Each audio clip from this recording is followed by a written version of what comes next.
Yeah, sort of.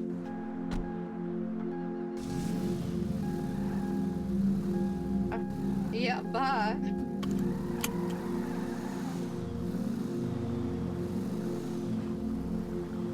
Oops. I think my mic was muted. Alright, let's fucking go.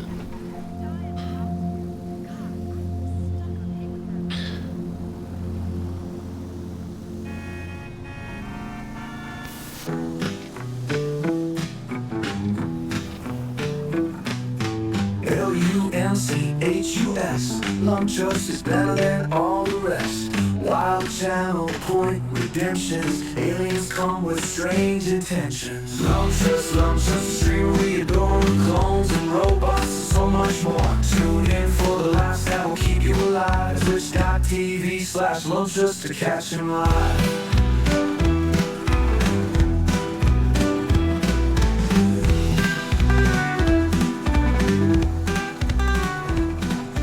Who the fuck was that? I just realised my title's fucked, isn't it? It's got Ronnie in it.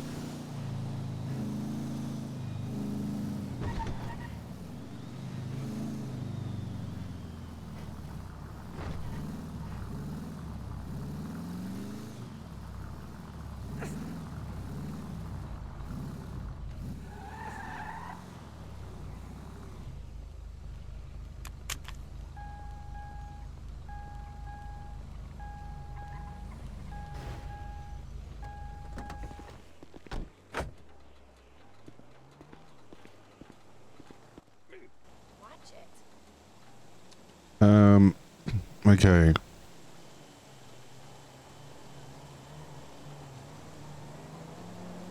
Why does it say I'm not live? Am I... Can people see me? What's going on?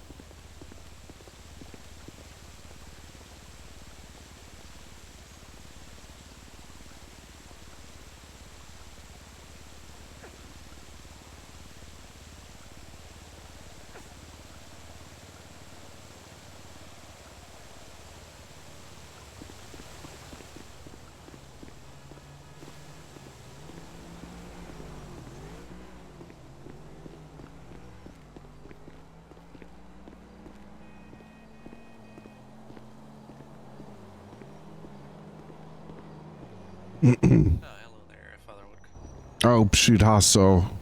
Do you need to search me? Yep. Alright, go ahead. Thanks, mannequins. Alright, everything seems to be good. You can go in. Alright, thank you, thank you.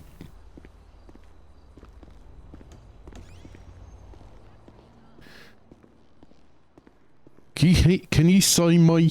Can you see the stream, mannequins? You probably can't hear it. Oh, there's your woodcock.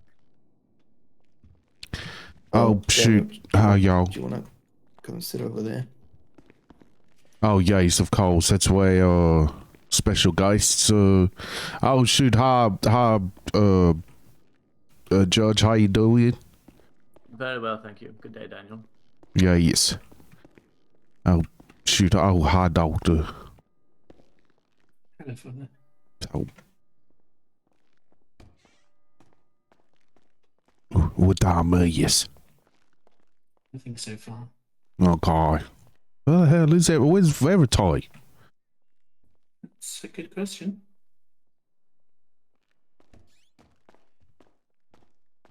Sorry, Oh, is Verity to be brought up? Yes, please. I think we should be good to start now with all the witnesses here. Okay.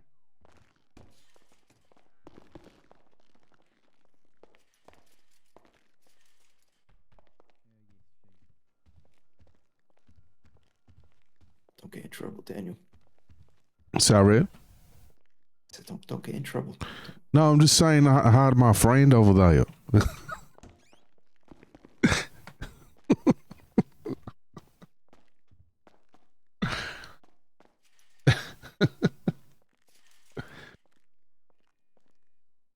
Is Stace? Oh, it's Stace.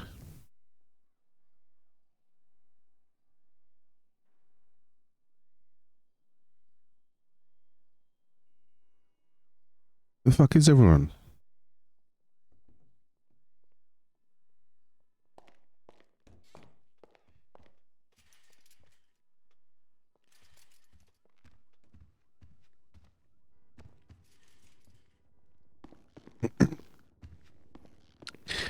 Henry, I got a question for you, right?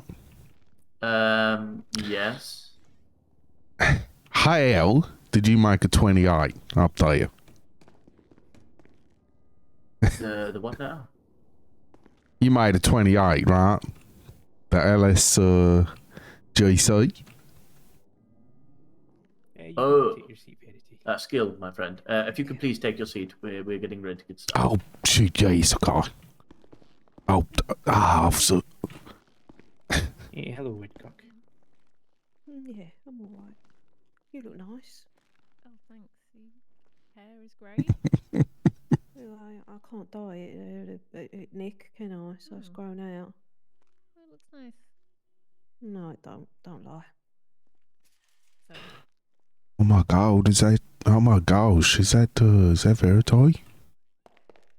Okay, if everyone can I said, oh my god, oh my god. be in their positions, of course. I know, Mr. Kennedy, you've elected to stand. But if everyone's ready to go, we can get things underway.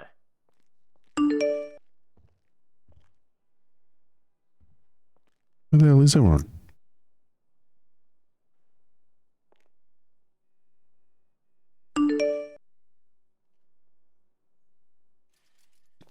Okay, let's get things kicked off.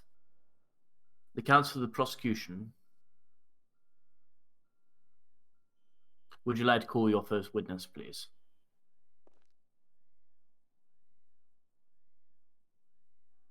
We're gonna call Dr. Olivia Quinn to the stand. That's you, good luck. Thank you. Dr. Quinn, if you could please approach the booth to my left, please. And have a sit down there. Thank you, Your Honor. Have the legal team already briefed you on what is expected of you here today? I believe so, yes. They're going to ask you questions. If there is at any point you feel that the questions aren't clear, you can ask for clarification. If there's a question that's asked that you don't feel comfortable asking, you have the right to freeze it. And know that any question that you answer dishonestly would be counted as a perjury, and you can be penalized for this. Is this understood? Yes, Your Honor, thank you. Okay, we may proceed. The floor is yours, Violet. Oh, perfect. That's me. Okay. Hi, everyone here as well. Lovely Hello. to see you all again. Yes, hello. Oh, hi. Okay. Can you please state your name and profession? My name is Olivia Quinn. I'm a doctor at the Box Hill Medical Center, currently filling in as the Chief of Medicine. And did you perform the autopsy on Reb Mullen's body? I did. Perfect. And I've got a copy here of the autopsy report, Exhibit E, and this was written by yourself. Is that correct? That's correct. Okay, so in your professional opinion, Dr. Quinn, is Reb Mullen's death the result of both the stab wounds and the neck injuries, both mentioned in the autopsy? That's correct. Now, in your statement, you advised that either of these injuries, taken alone, could have been fatal. Can you confirm if that's correct? That is correct, yes. Now, the defense have claimed that both these things contradict. Do you believe that they are contradictory? No, they are not contradictory. Both of the injuries were present and both contributed to Mr. Mullen's death, but on their own, either one of them could have caused his death. Okay. So I'm gonna just focus sort of a little bit here just on the stab wound that was found. How far did the stab wound penetrate, and what did it damage? The stab wound was 6 centimeters in depth, and it went through. Hmm. Sorry, excuse me. Of course, please take your time. The stab wound was 6 centimeters in depth. It penetrated the abdominal wall and was damage to the small intestine. Oofed. So from a medical standpoint, how likely is it that someone with that level of, bleeding and damage would be able to continue, fighting? Very unlikely. Okay, so what I'm going to do is I'm going to go back to the neck injuries that has been mentioned. What were your findings with them? Can you maybe do the question a bit more direct? Oh, yes. Sorry. Right. So with the neck injuries, Excuse me. what did you find on the neck that pointed towards there being neck injuries? See, well, there were bruising and abrasions around the neck, with an addition to petechial hemorrhages in the eyes. That's bleeding in the eyes.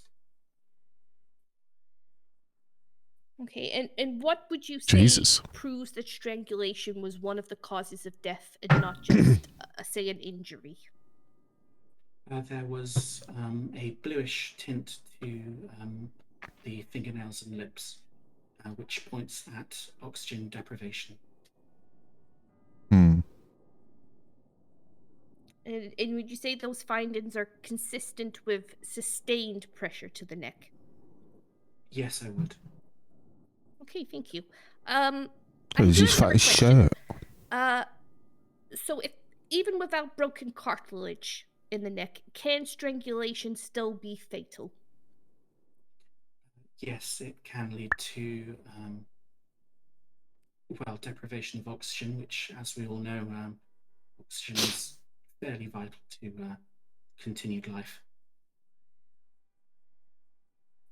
Yeah, but everyone needs to breathe, I guess. Now, with strangulation, No, Mike.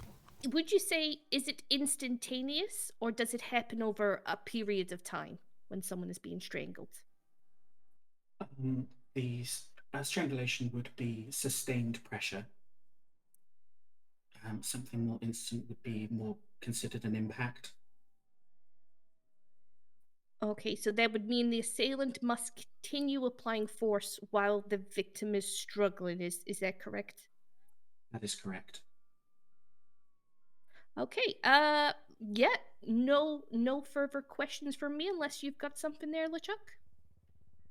No, that was perfect. Okie dokie. Thanks very much, Dr. Quinn. I very much appreciate your time and your expertise. Thank you. Thank you. Thank you, Detective.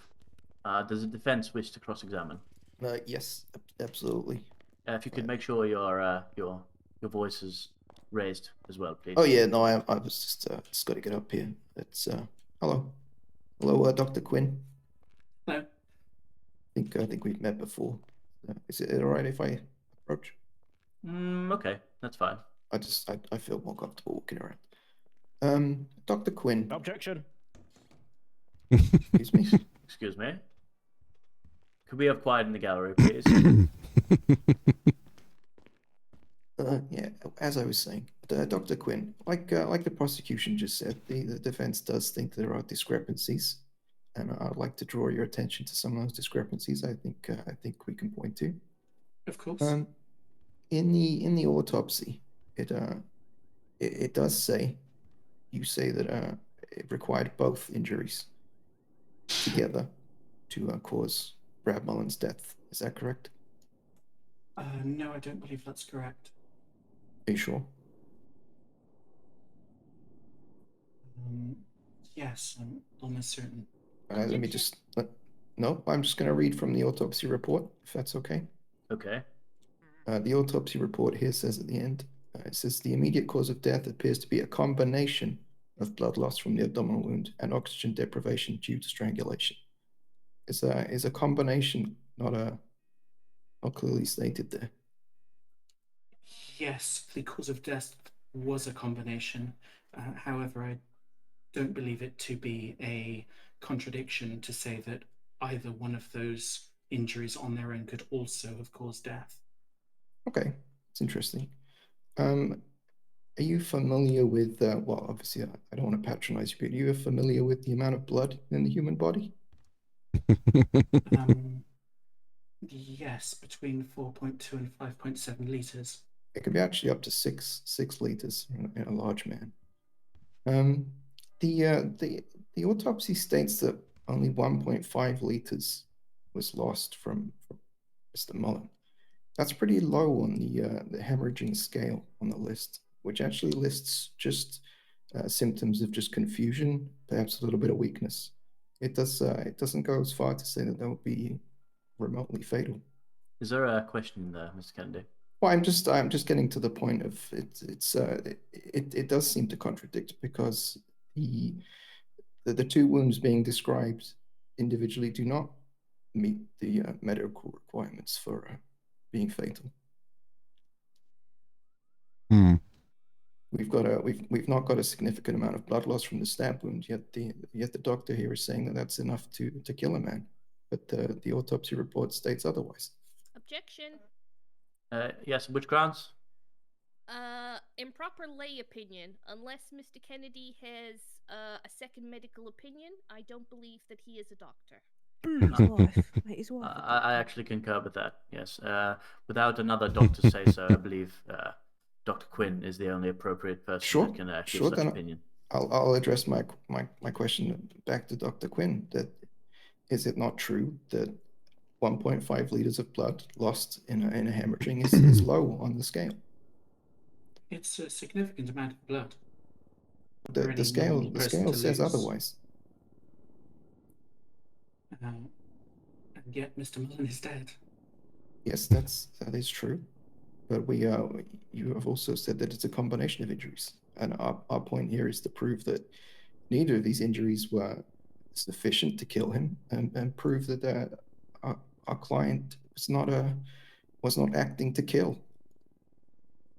You even stated just there recently that the stab wound was only 6 centimeters into the body, but the weapon used was up to 8 inches long. That does not seem to be a very large penetration for that level of weapon. Yeah. Again, Mr. Kennedy, the witness is here to answer questions. Well, it's my opinion that the facts that have been put in the autopsy report are stating something completely opposite to what Mrs. Quinn is saying. Miss Quinn, thank you. Sorry, Miss Quinn. Dr. Quinn. Dr. Quinn, I apologize. So again, Your Honor. Yes, I do agree with with the previous objection. Yes, I think this objection is valid. I'll call it sustained. As Miss Quinn is the only doctor we have on this file without another one's opinion, I don't think any other things are as relevant. I apologize. Do you prefer Dr. Quinn rather than just Miss Quinn? That's okay. It's just a technicality, I suppose. Well, I noticed you had sort of an adverse reaction. Yes, thank you. Dr. Quinn would be preferable. Okay. As Dr. Quinn is the only doctor on record in this case at any point, and there hasn't been any sort of refuting doctor evidence, then yes, I overrule your line of question, I'm afraid. Okay. I'll move on to the strangulation. Okay. In your statement, Dr. Quinn, you state that the wounds sustained on the neck would have taken, and a direct quote from you is Terminator level strength. Is that correct? Yes, the injuries were quite extensive. Well, I hesitate to use the word, but impressive even. They're impressive. Would you believe that an unhealthy 6-year-old woman could create Terminator robotic level injuries on somebody? In the right circumstances, mothers have been known to lift cars off babies. Sure, adrenaline is quite powerful. But in the autopsy, it also states that, again, there's no fractures of any bone or cartilage within the neck. So I'm curious what is causing you to make that statement that it requires Terminator level strength if it's simple bruising? The level of the bruising was, well, yes, extensive, and the burst blood vessels in the eyes pointed me to the level of strength in the strangulation. I mean, I'm getting into slight hypotheticals here, but surely if we're dealing with wounds that were caused by a futuristic robot from the future, in your description, surely we should be seeing some sort of extensive injury, which generally requires some sort of damage to cartilage or bone. Is that not correct? Under ordinary circumstances, I would say so, yes. Right, so you disagree with your statement that it would require Terminator level strength to inflict these injuries. Objection, Your Honor. Yes. I realize this is not on the list of the procedures, the kind of objection, but Mr. Kennedy here is not mentioning what the rest of the answer was or the question. The statement says if someone quickly grabbed him. This was not an answer towards the nature of the injury. It was about how this injury would happen if he was quickly grabbed rather than a sustained strangle. No, it's okay. I can follow that. Yeah, so let's be succinct with your question, please. Sorry, Dr. Quinn, is there any way for you to tell how long it took those injuries to take?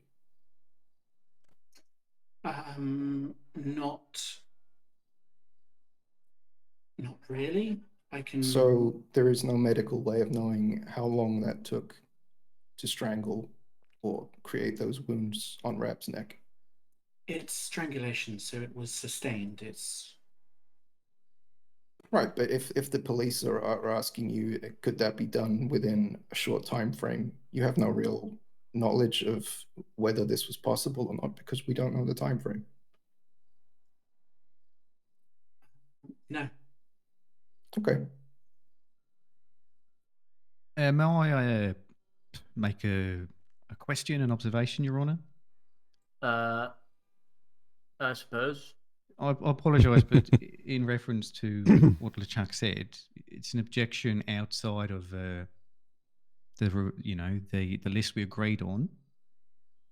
I understand it wasn't a sustained situation, but are we going to allow more interruptions like that? Can we be quite strict with that list of objections?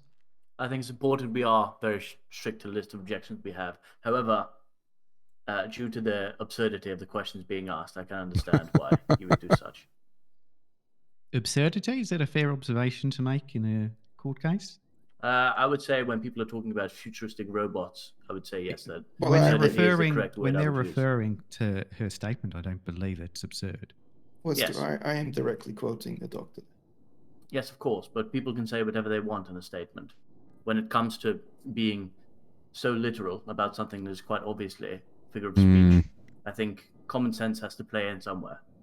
Okay, well, I will rephrase it. You're describing an extreme level of force required to create these injuries. Is that correct? That's correct. But also, the autopsy does not describe an extreme level of injuries. They're fairly regular strangulations, Marks. Is that correct? The bruising and the burst blood vessels were more than. They were of a high kind of. I would have to disagree. The autopsy does not state that. It says here in the autopsy there is evidence of bruising and abrasions on the anterior and lateral aspects of the neck. Petechial hemorrhages are present in the eyes, and there is hemorrhaging in the soft tissues of the neck. That does not sound extreme to me. Once again, Mr. Kennedy, you don't have another doctor to back this up. So. Well, I'm asking Dr. Quinn here. These are not Yes. a Yes. description What of are the extreme. direct? You're making a statement here. Can you? Objection asked and answered. Okay. Let's do it this way. Mr. Kennedy, if you could remain to questions, please, instead of general statements, that would be great. Okay. And we can continue, I'm just yes? finding it difficult to get the answers out for Dr. Quinn. I apologize. Okay. Let's ask succinct questions, and then Dr. Quinn can do their best to answer them. Yes. Right. As the professional doctor Yes. here. Yes. I am directly quoting from the autopsy here. Do the injuries that I'm about to describe come across as extreme to you? Bruising and abrasions and hemorrhages in the eyes. There is no description of extreme injuries. Is that correct? Not worded, no. So the autopsy report does not state in any place that there are extreme injuries here. That's correct. So it does directly contradict your statement.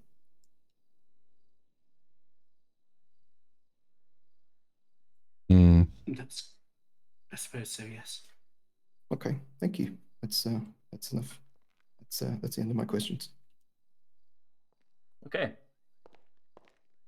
Thank you, Dr. Quinn. You may return to your seat.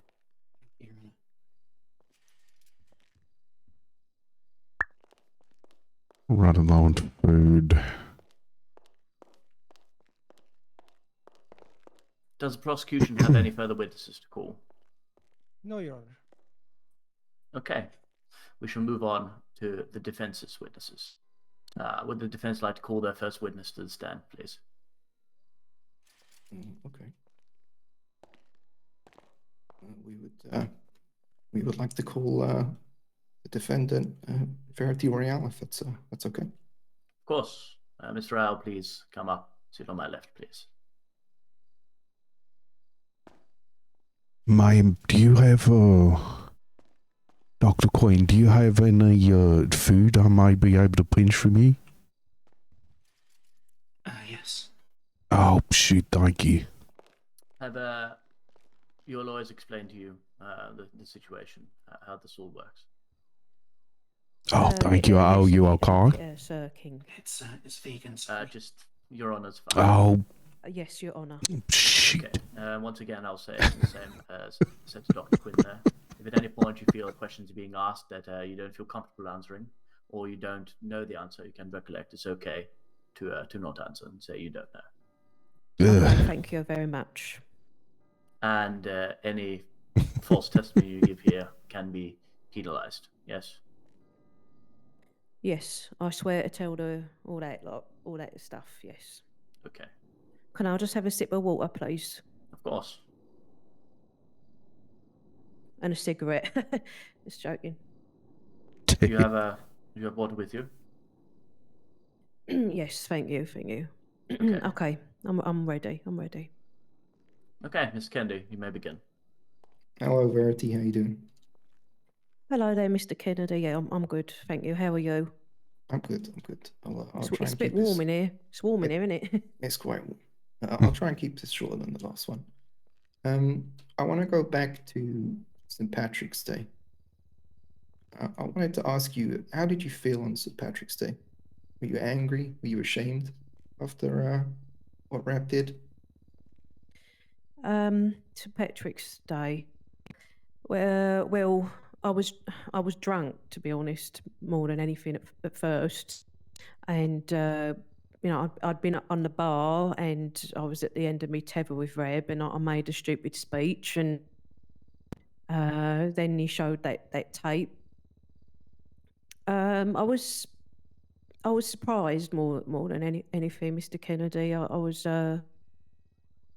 I couldn't believe he'd shown something like that or kept something like that for all them years, ready to embarrass me. And it worked. I was embarrassed. Yeah, I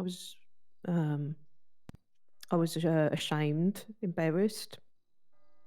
Did you feel any anger towards Rap at that moment? I just felt shame. I felt a disbelief. Like I say, I couldn't believe that this tape, this moment I thought we'd had in private all these years ago. He was showing it in front of my daughter, my friends, people I've come to work alongside and laugh with and joke with, and it was just a disbelief and shame. I wanted to just disappear, just go be on my own, where all these horrible things couldn't be around me. And that's what you did, correct? You left that scene and you didn't come back until the events Fuck's that? within the 3 Hawker boys appeared to deal with. Well, yeah, like I say, I was a bit drunk. I drove. I shouldn't have driven, but just wanted to get away from the boozer. And then I got into an accident, and I never came back to the city for till that night, the night in question. Yeah. So were there any thoughts of revenge at that point? No, I mean, the only time I tried anything close to revenge on Reb was getting up on the bar that night at the Three Orcas and saying, trying to make a show of him in front of everybody and making a stupid speech where I hurt him, I hurt Stella, people that people I care about. That was the only time I ever lashed out about him, and look how that turned out. He showed a tape of me and tried to ruin me. So no, I never thought about revenge. I mean, that takes planning and stuff. I don't fucking plan. I mean, I don't flipping plan anything, do I? I just and I mean, if I was planning revenge or even murder, like they're saying, do you think I'd have worn leopard print Ugg boots to go and murder him? I'd have put on a nicer outfit if it was going to be my last night of freedom. Miss Sure. Rell, if you could stick to the questions, please, rather Yeah, than asking sorry. them. Sorry, yeah. Okay, so after you left in shame, you suffered an accident, is that correct? Yes, I did, yes. And you were found by, I believe is it Michael Appleseed? Yes, Michael Appleseed, my angel, yes. And he cared for you during this time. As far as I'm aware, I weren't conscious enough, but I'm led to believe, yes, Michael Appleseed looked after me for that time, yes. Was there any point up there where you felt like you were recovered, like you were healthy? Did you feel like you were just going to settle down where you were? What were your intentions up there? Well, I weren't conscious. I don't know how long it was for. Michael probably knows more than me, but after my accident, Michael tells me he looked after me. I was in and out of consciousness, all this kind of stuff, and over time, eventually, then I started to be awake a little bit more, and then I didn't have a plan. I weren't hiding or nothing. I still weren't feeling 100%. As you can see, my eyes a bit messed up. So your intent was just to stay where you were, is that right? I didn't have an intent. I was just trying to go day by day, trying to see if I felt better. I see. I didn't know what my next moves were. I just wanted to feel better, and that's what I was trying to do up there. But you had no intentions to return to the city straight away. Oh no. I was on death's door for months, and I weren't intending on much other than just trying to survive. And when I was well enough to be out and about, I was taking things slow, helping out with things up north. And it was actually Father Daniel Woodcock. He was the one who said, "You need to go back to the city," because he saw I must have been getting better, and he said, "You need to clear your name." So it wasn't really my idea, but the more I listened to him, the more it made sense. I see. So you had to be persuaded to come back to the city, is what you're saying. Well, yeah, because the night that I returned to the city, there was actually a barn dance up north where we were staying.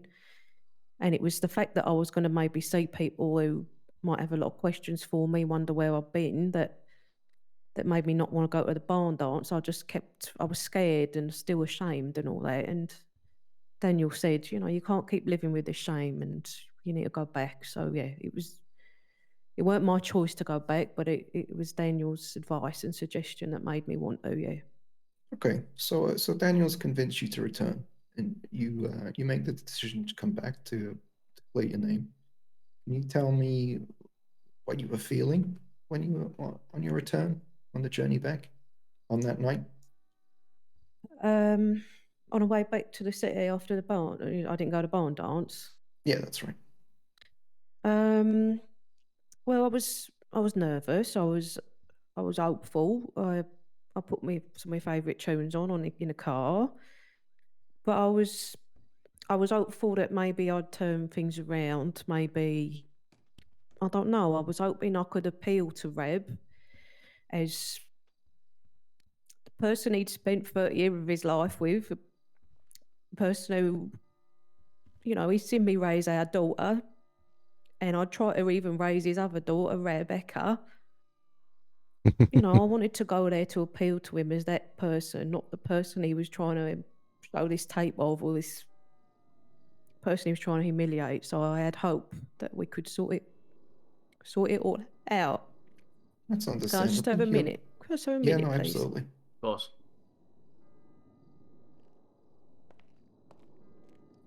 Right, okay. So you were coming back as a wife to appeal to a husband to fix things, right? You wanted to sort things out, help get back into the life that you had with these two daughters. That was that was what was on your mind, correct? Yes, Mr. Kennedy. Right. So we get to the Three Hawker Boys on that night. The statement states that you entered the premises, you sensed and saw that there was some sort of difficult situation going on. You sense tension. You smell petrol. Can you explain what you did? Well, I said in my statements, I went in, opened the door with my key, and then locked it behind me. I could smell. Why did you lock the door behind you? I think I've said that, but the door was. I couldn't open the door before. It was locked, so I used my key, and I thought, well, the door must be locked for a reason, because any business owner in this city will tell you, as soon as you open the doors, you're swamped. So I didn't want to open the door if it weren't. I didn't want to leave the door open if it weren't open when I'd got there, kind of thing. That's a fairly standard thing to do, to lock up a pub if it's not open, correct? Yeah, and you don't know who's wandering about. So I thought, just the door's locked for a reason, right? So I locked it again behind me.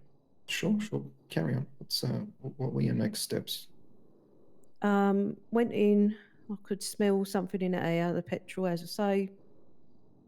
I could hear vaguely Reb shouting.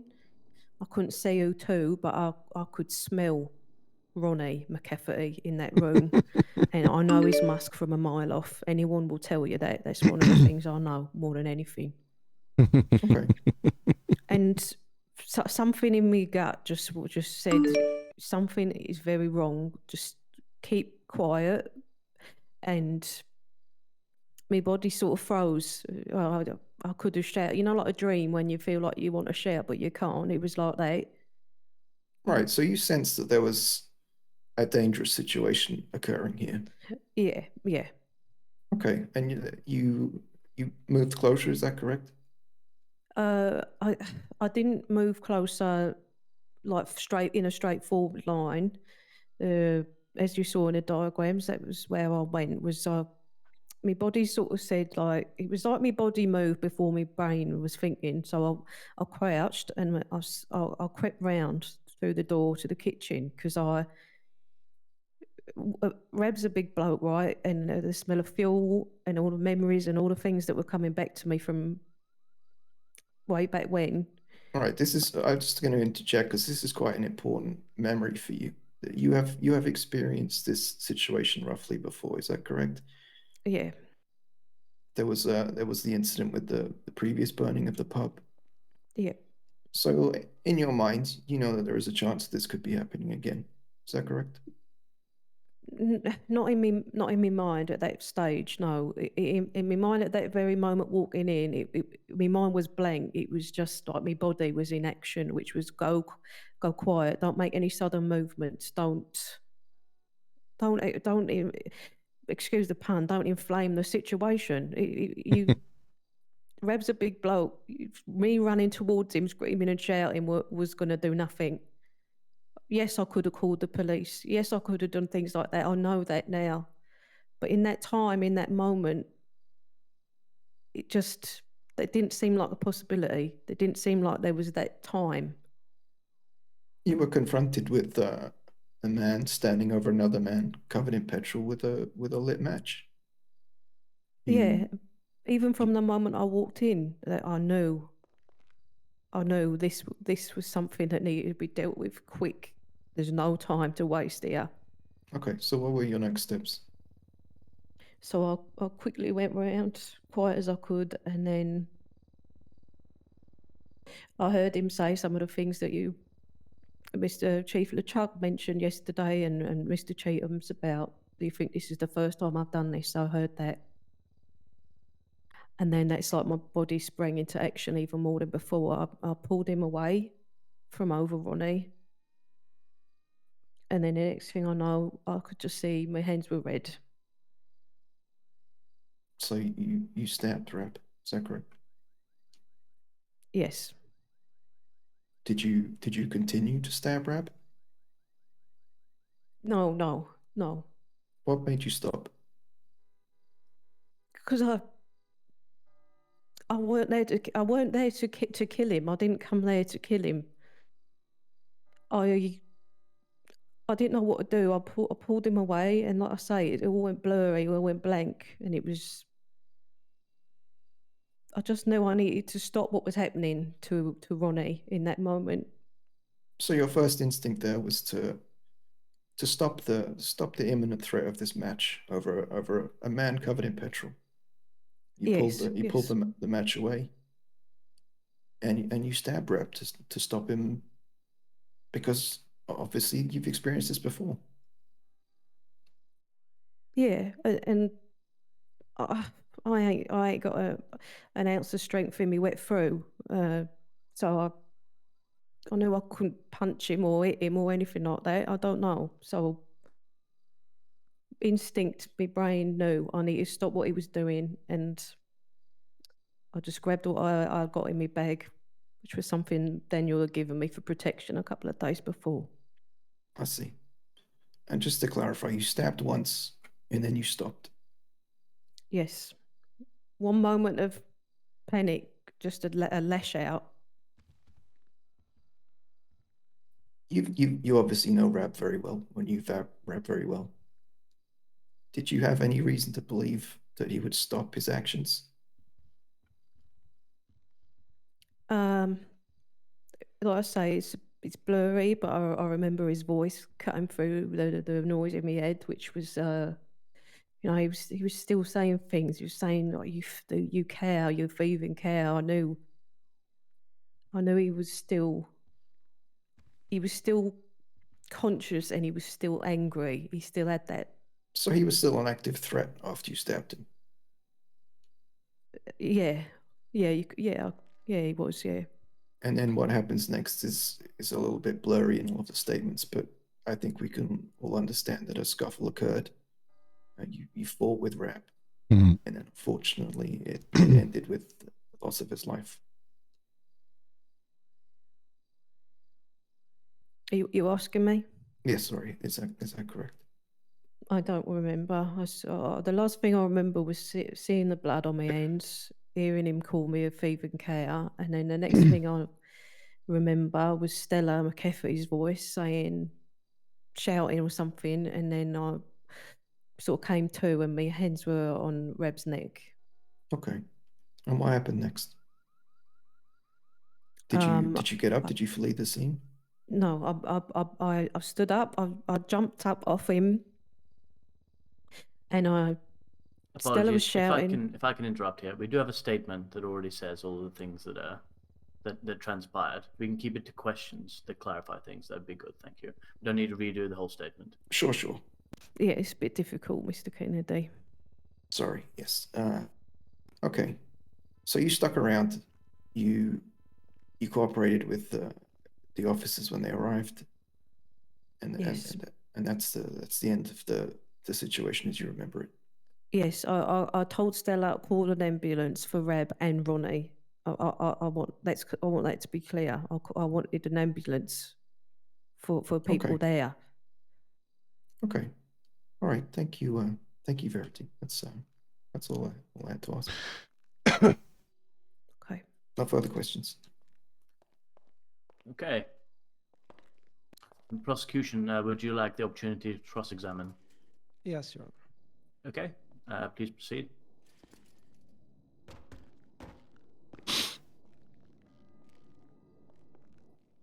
Hello, Verity.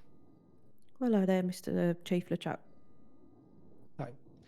So, you said there as you were walking through the pub, you saw that calling the police isn't really an option. Can you clarify more on that?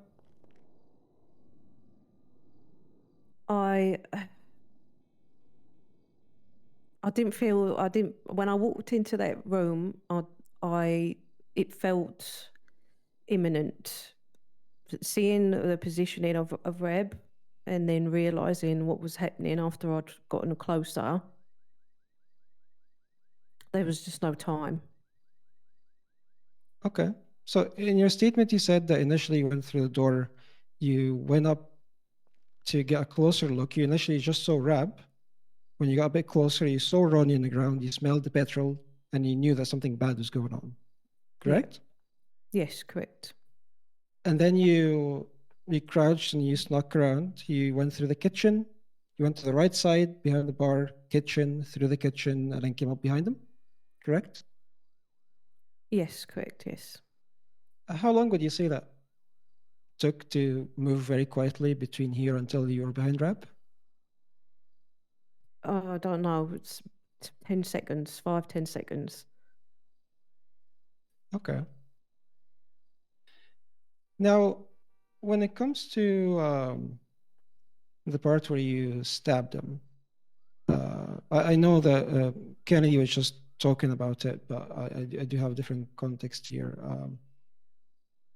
Your statement said you grabbed his arm, the match was put out, the flame was put out. You looked down, you saw blood in your hand, right? Yes. And you realized that you had stabbed him at that point. Do you remember how the stabbing itself happened?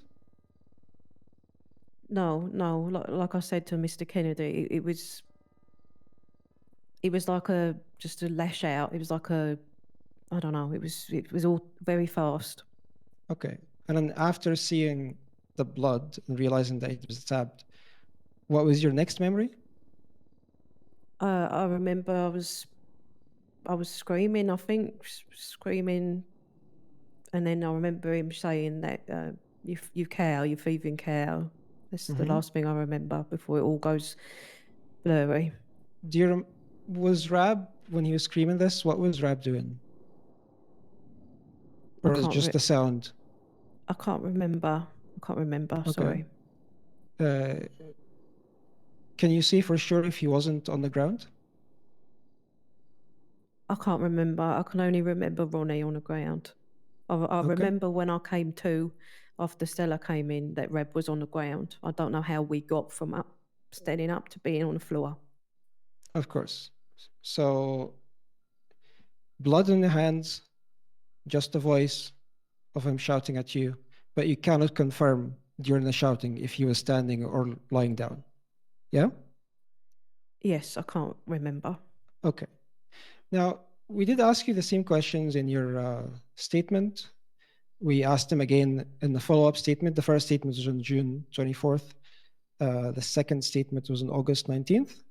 And both matched the same answers. And they also matched the version of the statement from that the defense submitted. Now, in all of these versions, at least the prosecution's one, which is Exhibit C, the first interview and the second interview, when you were asked what do you remember about after the seeing the blood? You didn't mention anything about shouting or screaming from Rab. Why is no, that? I was screaming and shouting. I Right. think So I what? was screaming and shouting. Apologies. So what Rab said, calling you a cow? You didn't mention this in the first interview, and then just 3 days ago, you were asked again if you remember any more details about it. You also said you don't remember anything. So Right. when did you remember him calling you that? I don't know. Did you know before and not answer the question truthfully in the interview, or did you just remember it yesterday? I've answered all my interview questions truthfully. No, of course. I'm just there's an inconsistency here, and I'm trying to find out where it happened. So you don't remember how?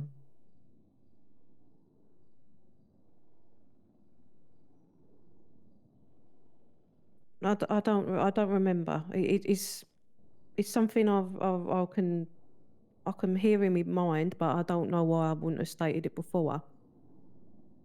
I see. Okay. And one more thing, just about to confirm something about the strangulation. There was after this, him calling you that, there was no memory. You found yourself on top of him, and where was your hands? They were around his throat. Okay. No further questions, Your Honor. Okay, thank you. Mr. Rao, you can go and take your seat again, please. Thank you so much.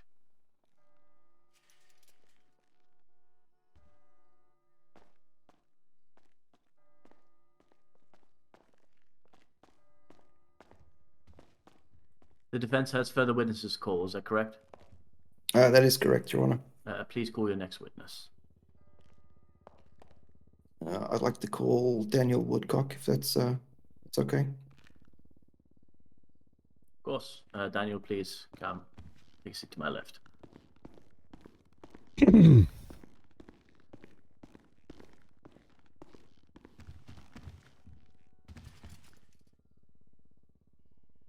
Daniel, you know the process. You've been here before, yes?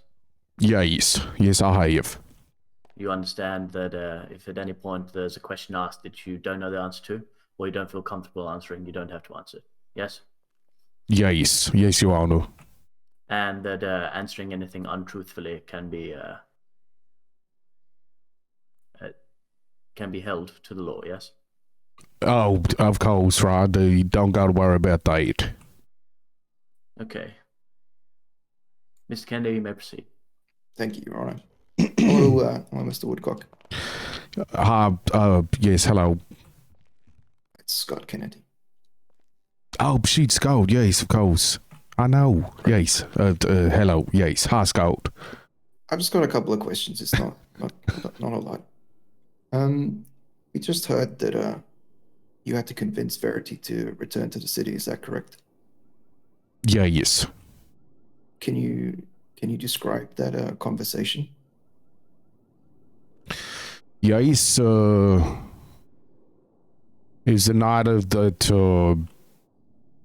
we had up north. We held a barn dance event, and there we was all dressed up, ready to go. Verity was looking lovely as per usual, and jumped in my car. We was talking, headed our way over to the event. Okay, and what was Verity's demeanor at that sort of time? Oh, chirpy. She was looking forward to a night out. Okay, so she was enjoying her time up north. I would say so, yes. Okay. Not too up there. Good people. Beautiful, sure. Beautiful scenery. I was just wonderful up there. Sure, I don't really get up that much, but so she's in a good mood. Yes. What brings up this discussion that maybe she should return? Is that brought up by you, or is that brought up by Verity? Well, I mean, everything was fine. We arrived at the event, just about to turn in off the motorway, and next thing, Verity, well, she kind of freaked out, right? And she said, "No, just keep driving. Don't go in there. Keep driving, right?" I say, "What's wrong?" So I keep driving. I say, "What's wrong? You okay?" She says, "I can't do this." Well, I mean, I know who's going to be there. Could be people from down south there, and people perhaps maybe I'm ready to see yet. I say, "Oh shoot, of course, right? I hadn't even thought about that." But yes, it was. In retrospect, I probably shouldn't have even tried to get her to come along with me. Okay. So, so I said, "Well, I mean, well, what do you want to do, right?" And she said, "Take me." I forget where she wanted to go, to the clothing store, or the barber shop, something like that.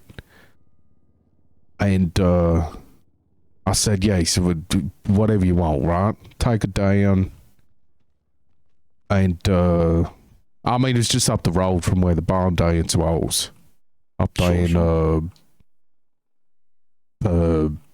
oh, what's it called, Polito Bay, right? So we arrive at the oh shoot, I think it was a barber shop, right? No, we arrived there. I say, "Listen, right, you can't you know," and this wasn't the first time we talked about this neither. You know, you got to get back to town. Got to go down back south and sort things out, because what was your insistence on this for? And again, this was all coming from you. This was not raised by Verity at all. No, you know. Make sure that the formulators' questions, please. Sorry, Your Honor. Just to restate, this is again you telling Verity that she should go home, not Verity herself. Is that correct? Well, yes, that's essentially it, right? Okay, so she had to be convinced. Yes, I mean, she well, I don't think she really knew what to do, right? Okay. And in the discussion, this was you're saying that this discussion happened on the night of Rap's death. Is that correct? On which night, sorry? The discussion that you had for Verity return. Is that correct, or was there time between that? And Rab's death, I believe. No, this was the night of the bomb dance. I believe Rab passed. Afterwards, right? Several nights, week or two later, something like that. Okay. So Verity didn't seem to be in a rush to get back. You suggested this, and it took several days, up to a week, to return to the city. I suppose so. I don't know, but yeah, I'm sorry. That's that was a little bit leading, but there was time between your suggestion. Yes. I don't know when Verity arrived back in town, but that was the last time I seen her up north. Okay, and just one more question about just a general demeanor. How long have you known Verity? Did you say you know her quite well? Oh, Verity and I are good friends. We knowing each other. Shoot, it's got to be well, close to a year, surely, by now. Okay, and in that time, did she ever show any sort of malice or tendency for violence? Is she an aggressive person? She didn't show one little bit, and no, she ain't an aggressive person, not at all. Okay, well, thank you, Daniel. I've got no further questions.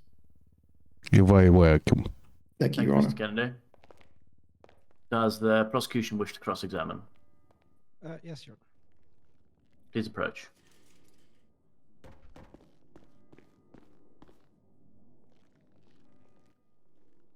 Hi, Daniel. Hi, Chuck. Right. So, well, what was your reaction to finding out that Verity wasn't actually dead?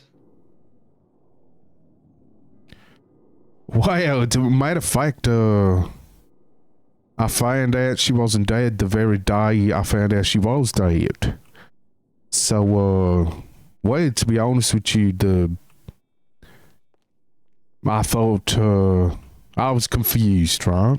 But overjoyed that she was okay. Well, alive. Okay. Right. Did she discuss with you on why she faked her death? Or led people to believe that she's dead? Oh, I think, I will just correct you there. I don't think she did. You know, go out of her way She did what? I don't think she went out of her way to make people think she was dead, and I certainly don't believe she faked her own death.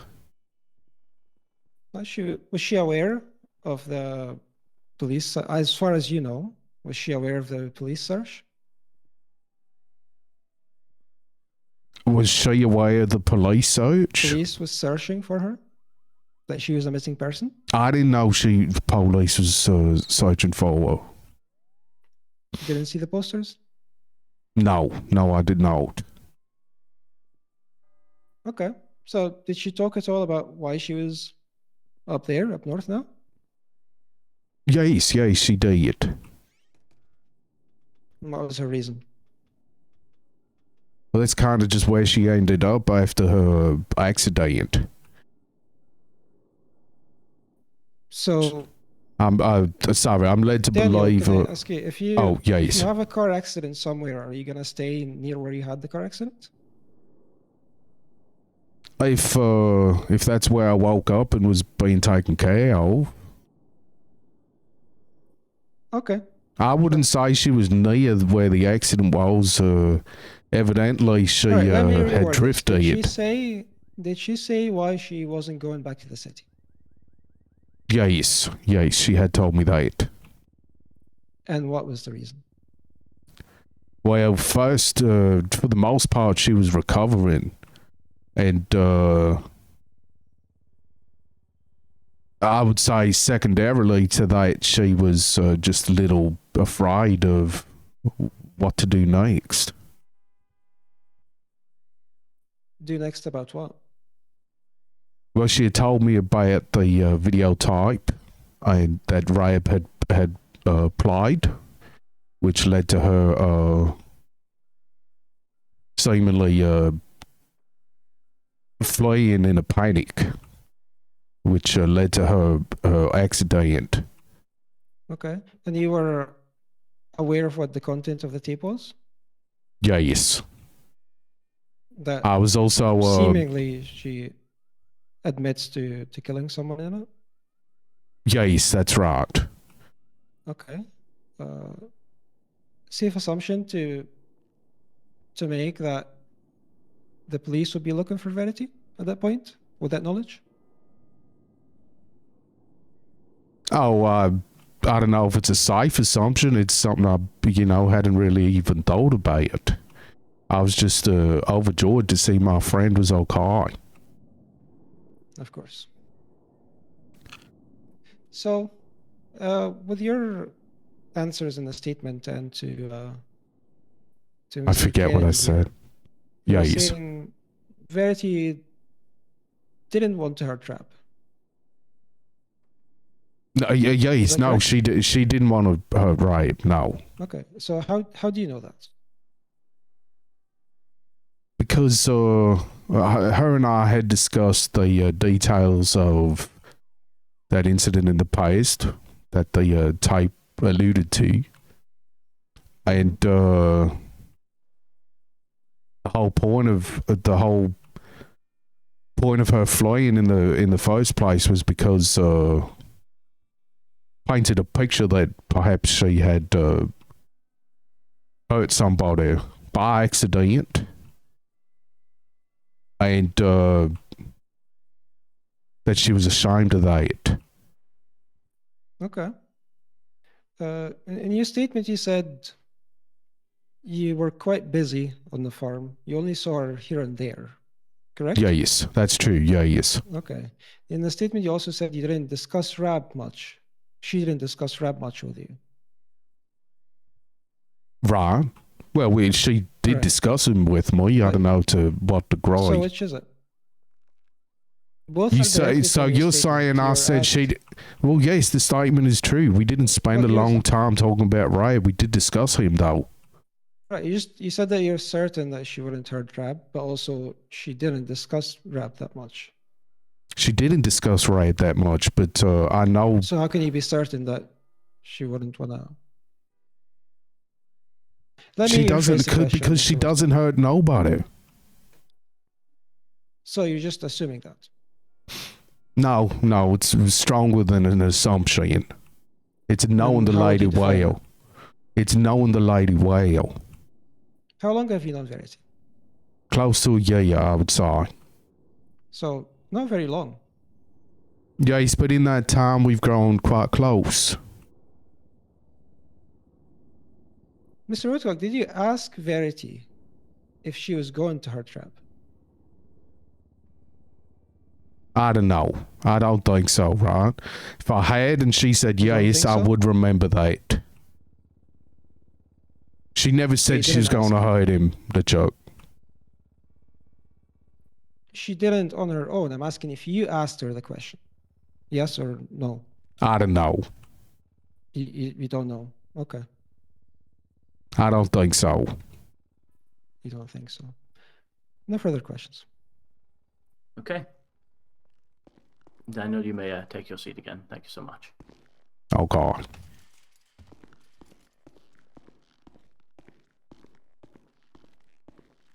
So I can see on the docket that the defense has a third witness to call. Now, Michael? I do think it rather strange and maybe a tad improper. However, in speaking to the prosecution, they've agreed to waive any objection. You can call your last witness, please. Thank you, Your Honor. I would like to call Chief Superintendent Chuck LeChuck. That's okay.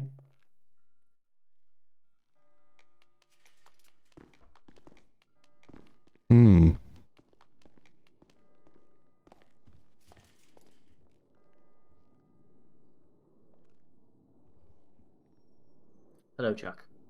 Hello. You're, of course, aware of what I've said to the previous. Of course, yes. If there's something you don't know the answer to or you don't feel comfortable answering, you don't need to answer. Yes. And I'm sure you're aware of what perjury is.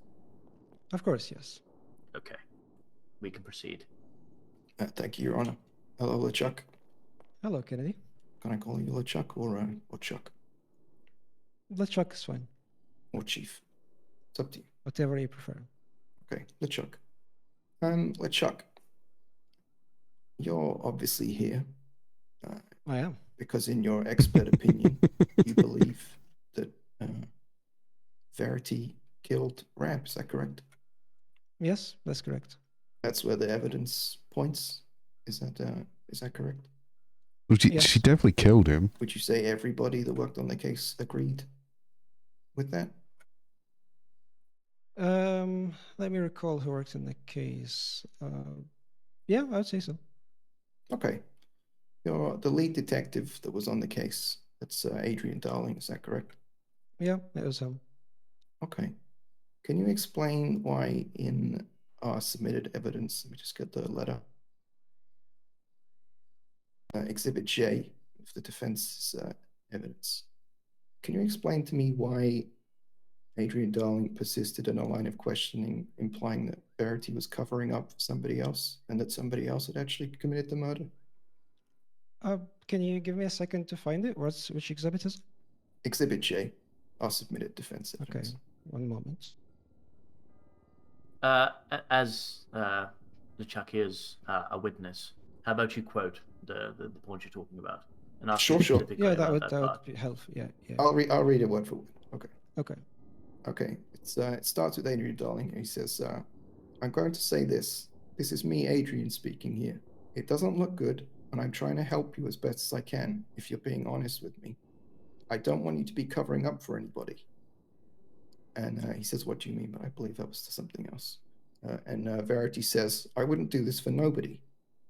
And Adrian presses. He says, it was definitely you that stabbed Rab.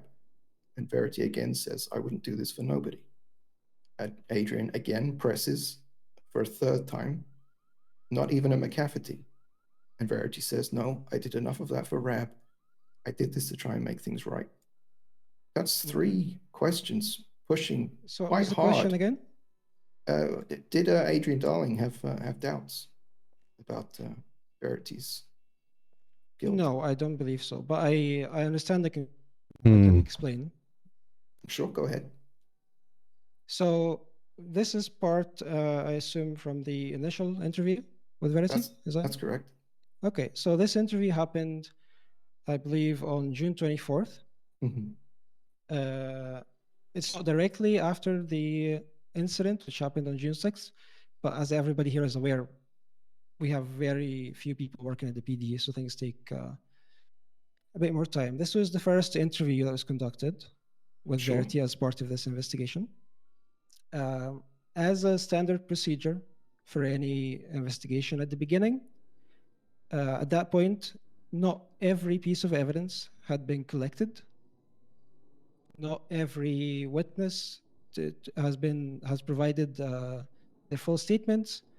The investigation was still very early in its stages. So at that point, just as a standard thing with any investigation, the detective or whoever is responsible for covering the case should be asking questions to cover all possibilities. I see. I can understand and that. not making any assumptions. As the investigation progresses, then things become more sure and definite. I see. But this Adrian Darling was the lead detective on the case. He did the majority of the work. Is that correct? He did, yes. But as the case progressed, he was actually the one that pushed for first-degree murder. I see. Okay. So at the end of the investigation, he was absolutely sure. Okay. Okay. My issue with what you're saying here is that Adrian signed off the interview with those questions. They were not just sort of your general questions mixed in. Is it not a little odd to wrap up your first interview with the suspect, implying that they're not the person that did it? Is that not a little strange to you? No, he's not implying. He was asking a question to find out a fact from Verity, if she's covering for somebody, and she confirmed that no, it's not really odd. There's usually no specific order to the questions. It's whatever we can think of. Depends on their previous answers as well. Sometimes the suspect in the interview room gives a specific answer, things go in a specific way. The order doesn't really matter. I see. Is it common to ask the same question 3 times in the interview to sort of insist to that level? Yes, actually. As you're aware, being a lawyer, the wording of certain questions can matter quite a bit. So in this instance, he asked if it was somebody else, and he specified, when she said she wouldn't do it, he specified not even for McCafferty. She said she wouldn't do it for She might be anybody. doing it to cover for Ronnie as a possibility, because again, not all the evidence was present. So he was just trying to cover all the different possibilities, word it in all the different ways, so that whatever way the case goes, we have the proper evidence. But like I explained, as the investigation progressed, we obtained more witnesses, statements, and evidence. He became absolutely sure of that Verity was the one that done it. Okay. Sorry, I was just looking through the rest of the statement. He does appear to only ask questions, it seems, once, but he seemed to end very insistently on those 3. So I just had to ask about that. No, of course, yeah. It could be a coincidence, yeah. Hey, Bacon, how you doing? Okay. This is more of like an expert witness question. I'm going to ask you some questions about your experience, if that's okay. Yes, of course. Have you ever worked on a murder case before, Woodcock? I have, yes. Okay. So you obviously have a lot of experience. Yes, I'd say so. Yeah, it's very In serious. your experience of severe crimes of this nature, in general, you can give like an average, a rough answer, but do criminals intend to kill somebody, commit a severe crime? Do they often take precautions to hide their face? Perhaps make sure that they're not going to get caught, wear gloves, a mask, things like that? Mm. It depends on how much they care about that aspect. Sometimes people do reckless things. I don't have a specific statistic or Well, she number obviously. So to you answer say your question directly. it would be quite reckless to commit a murder without wearing a mask or gloves. That's fair to say, correct? Unless you think you're going to get away with it. Okay, but it is a fairly reckless act to do that. Like I said, it can be. Maybe somebody's being reckless. Maybe they. And the think jury, they're gonna nah, get I'm a away with it. witness. So I was it just happen if Surely this if they're going questioned. to get away with it, they're going to take This is the all the witness. precautions. The two of us are There's witnesses. also instances where people act in anger. Okay. So there's too many variables to consider. But that's not first But you're degree, saying is things it? like recklessness, anger, those sort of things. That's generally what happens when people are not taking precautions to protect themselves. Yeah, Again, I it's wouldn't pretty say interesting. Apologies, I think we have an objection. Yes, leading. Yes, I No. would agree. Please make sure you formulate it as succinct questions, please. Okay. In your experience, in previous cases of a severe nature, on average, do people tend to take precautions with concealing their identity? I don't have numbers to give an accurate average answer to this. You could surely give an educated opinion with your experience. The only thing I can say for sure is that some people do, some people don't. But I Okay. don't have any numbers to say anything definite. Okay. Did Verity Royale enter the pub with gloves on? No, that I'm aware of. No. No. Did she enter the pub wearing a mask? No.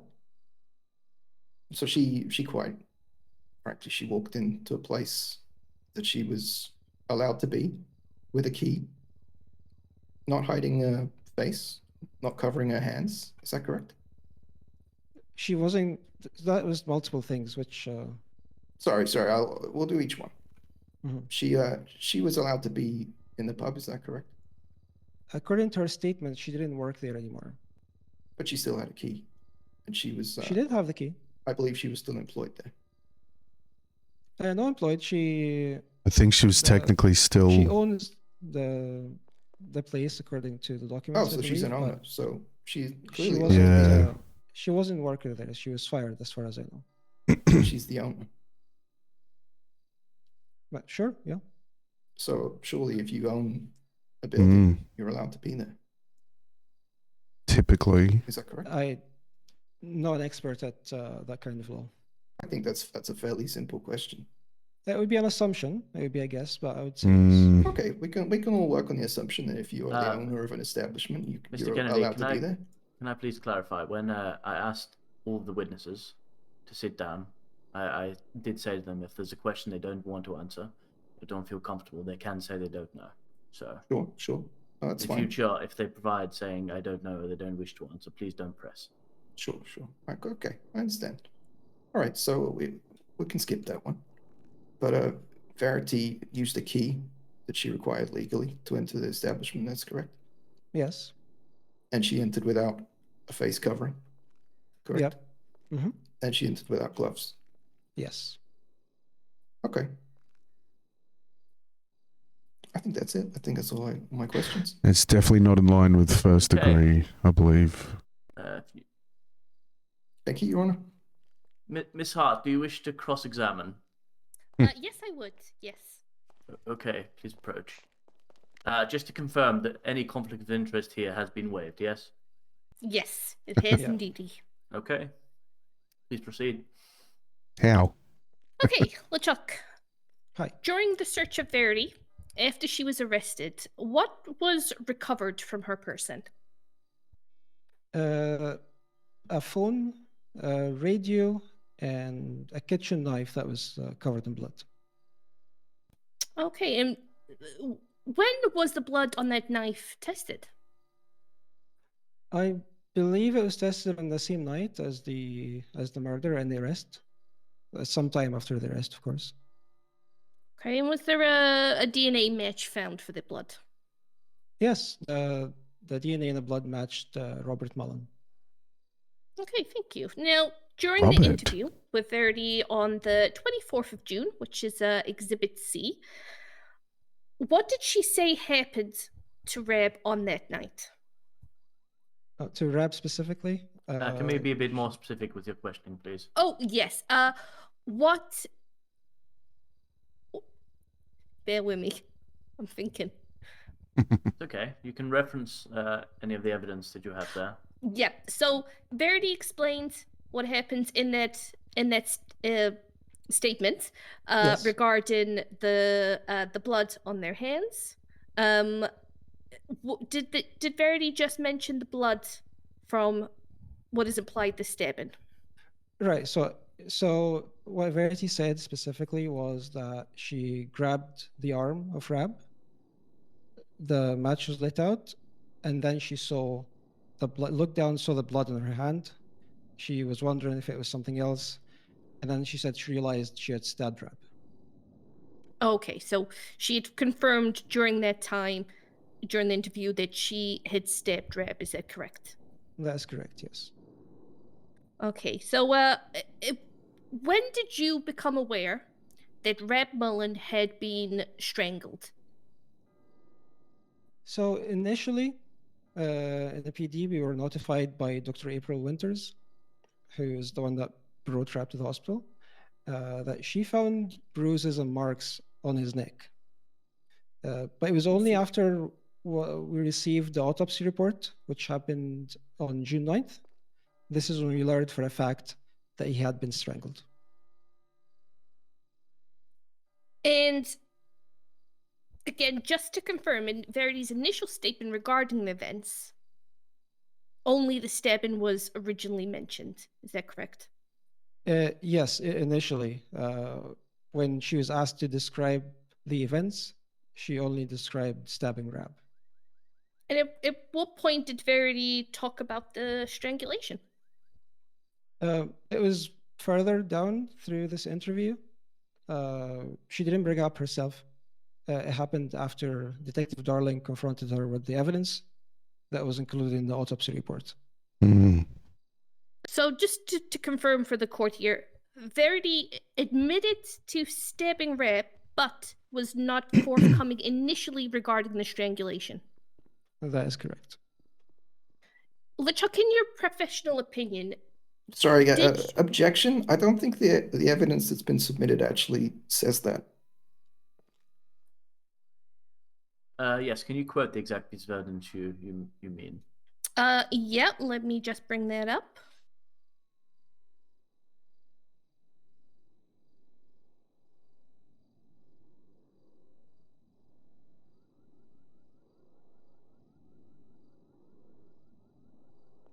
Okay, so this is an Exhibit C. Yeah.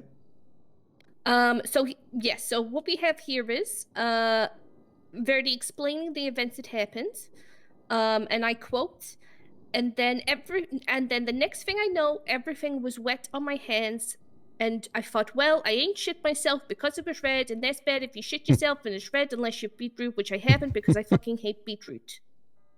My hands was red, and I realized that I had stabbed him. Yep, that's correct. This was Verity's answer. Sorry, my objection is that this is being framed that these are happening in separate interviews, but she talks about the strangulation within this interview that you were discussing. Is that the question that you asked? No, that is not the question that I asked. The question that I asked was, did Verity only talk about the strangulation once it was brought up to Verity by the detective? Yes, I think that's a fair question. Objection overruled. Okay. What I'll do is I'll repeat the question there for you, LeChuck. Did Verity only bring up the strangulation after it was brought to her by the detective. That is correct, yes. I wonder if that And sort of my last question on that, really in your matters. professional opinion, from the experience that you've had dealing with murder cases, did you personally view this as suspicious at the time of the interview? The fact that she didn't bring up? Yes. Yeah, I would say so. Suspects typically tend to hide facts and details that would be detrimental to their case until confronted with evidence. Sorry, So I she have was to hiding. object again, Your Honor. This On is which grounds? being framed as if this is a separate incident with that she withheld information. This is within the same interview, within minutes of the question. She withheld nothing. The evidence proves that she immediately answered the has question. been used at all, Mr. Kennedy. It was just used just then. That's why I objected. But Chuck said that suspects withheld information until they are told. She withheld nothing. As soon as she was asked this question, she gave the information within the first interview. I didn't say withheld. No, I do agree that does paint the picture that it was I feel like this is being very unfairly framed. The evidence here is being twisted. She was extremely forthcoming in her first interview. All of the evidence is there within Exhibit C. Yes, and I do believe the evidence that's there is welcome to be framed. However, it should be. That is the point that both cases make. It will be taken into consideration. Thank you, Your Honor. Your objection, of course, but I will allow them to continue.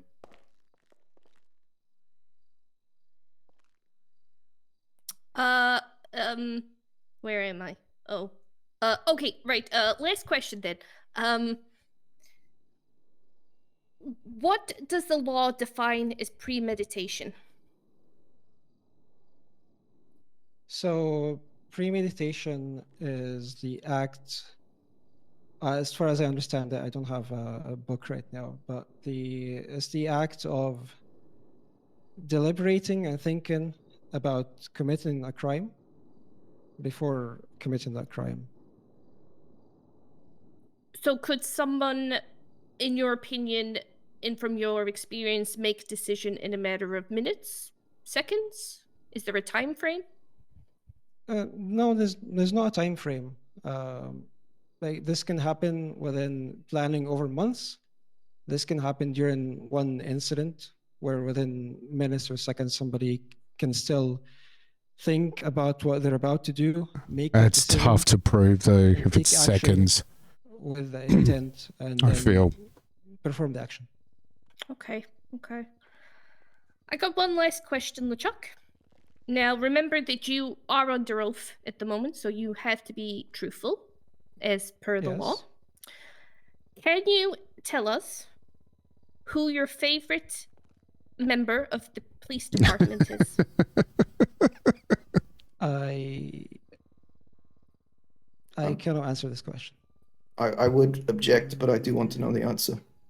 Yeah, I know it's not relevant, but you know, I gotta ask while he's under oath. I cannot answer this question.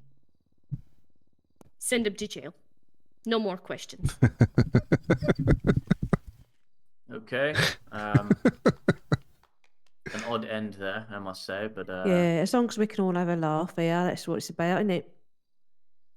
Yes, I'm going to have I must warn against further such silliness. This is a very serious case. May I return to? Yes, please return to your seat. No.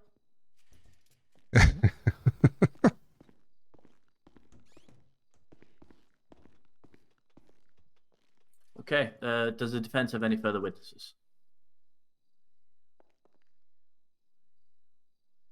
We have no further witnesses, Your Honor. Wonderful. Okay. Due to time, I would like to proceed now to closing statements. If the prosecution would like to approach and make their closing statement. Just a reminder, no objections are to be accepted at this time.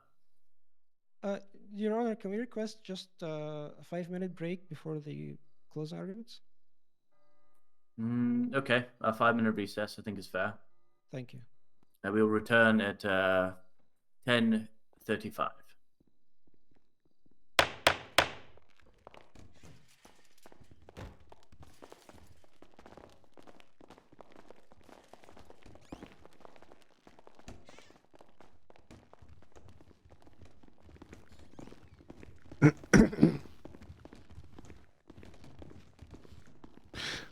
Oh, couldn't just give you a straight answer, could he? I don't know. You know what? I might do a civil case against him. Well, he didn't say you ain't the favorite, right? No, but he didn't say anything. He sat on the fence. That's even worse. No, I could tell he would have said you, right? Like, I bet you if I asked you Hey, who is... Let me ask quickly. If you had to pick someone from the city council, who's your favorite? Who's your favorite? It's you, right? Of course it's you. I'm not on the city council, Woodcock. Shoot, yeah, my favorite on city council probably Judge Henry Von Humphreys. Oh, really? See, I would have went with Lovegood. Oh, no, it's the mayor. Shoot, hi there, Miss Mayor. It's the mayor, obviously, right? Oh, yeah, it's definitely a tie, but Lovegood, though. Whoa. Yeah, yes. Hi. Oh, yes, hi, ma'am. You need something to eat, something to drink? There she is. No, I'm good.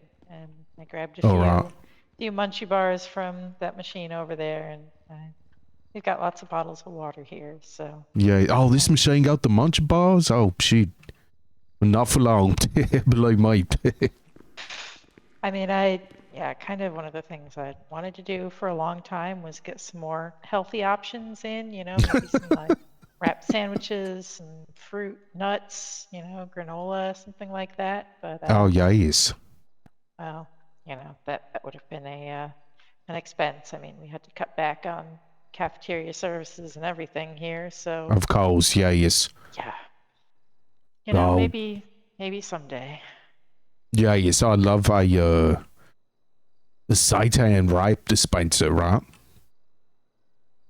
Yeah. I could have my seitan rapes anytime I die. Oh man, yeah, if we could just get like a cooler here and maybe get just like deliveries from Zoe's or something like. Yeah, yes.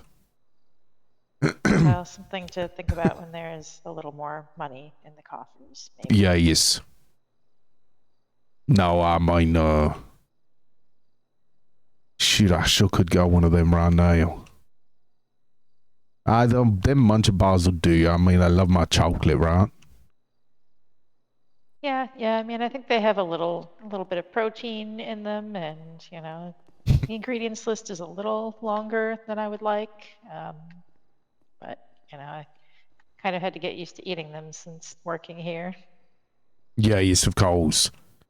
Oh, no way. I mean, I'm all about flavor, right? Oh, but Daniel, what about the trans fats? Oh, but Daniel, what about the carbohydrates, the sugars, right? The what's it now? Does it taste good? Oh. What about the ethical ingredients, right? Oh, absolutely. Yeah, yes. I mean, I think does it taste whole good? Food ingredients that you can pronounce is, kind of a good marker. But yeah, yes. Oh, right, yes. Okay. Well, yeah, I mean, that red number 5, Oh, I think that's made of crushed bugs, actually. So that's one. Oh, it ain't vegan. Yeah, yes. No, it's these little tiny red bugs, and they just get like millions of them together and like crush them into this bright red pulp, and then use the it things to they can do these days. Color your like candy, cherry flavored candy, or strawberry or whatever. How far we've come as a species, right? Unreal. Yeah. All right, I'm gonna get myself some of these munch bars. You sure you don't need nothing? No, I grabbed some before coming in. I was just, waiting for an opportunity to duck out. Didn't want to be eating food in the courtroom or anything. Yes, no, fair enough. Fair enough. Oh, shoot, I saw.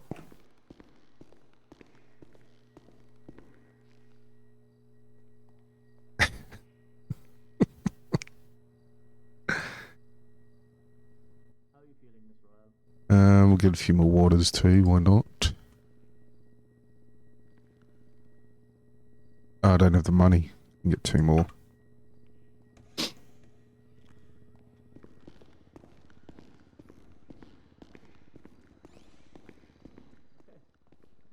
It is, yeah. Oh, okay.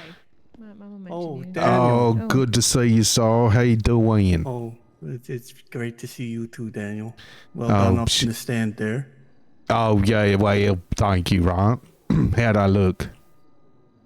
Oh, beautiful, perfect. But, I thought you answered very well. We got Thank something you. to talk about when you go back up to the farm.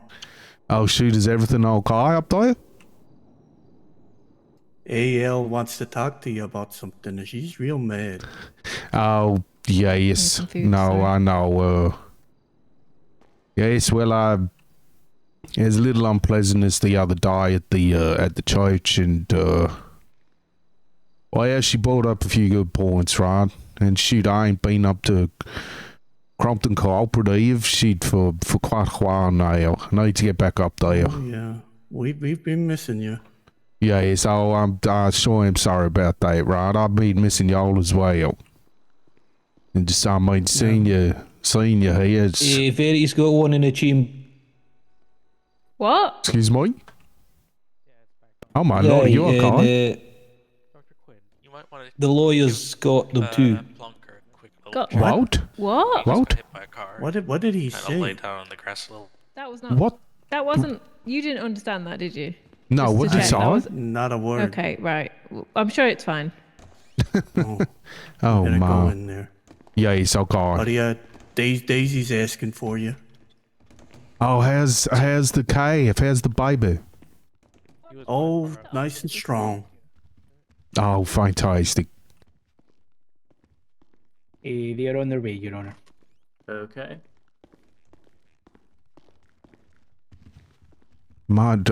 Officer, you might want to check on your colleague, Mr. Plonker. Man's got the blood on his face. And he's speaking nonsense. Yes. Is the prosecution ready to proceed? Yes, Your Honor. Is the defense ready to proceed? Yes, Your Honor. Okay. The prosecution, your final statements, please. All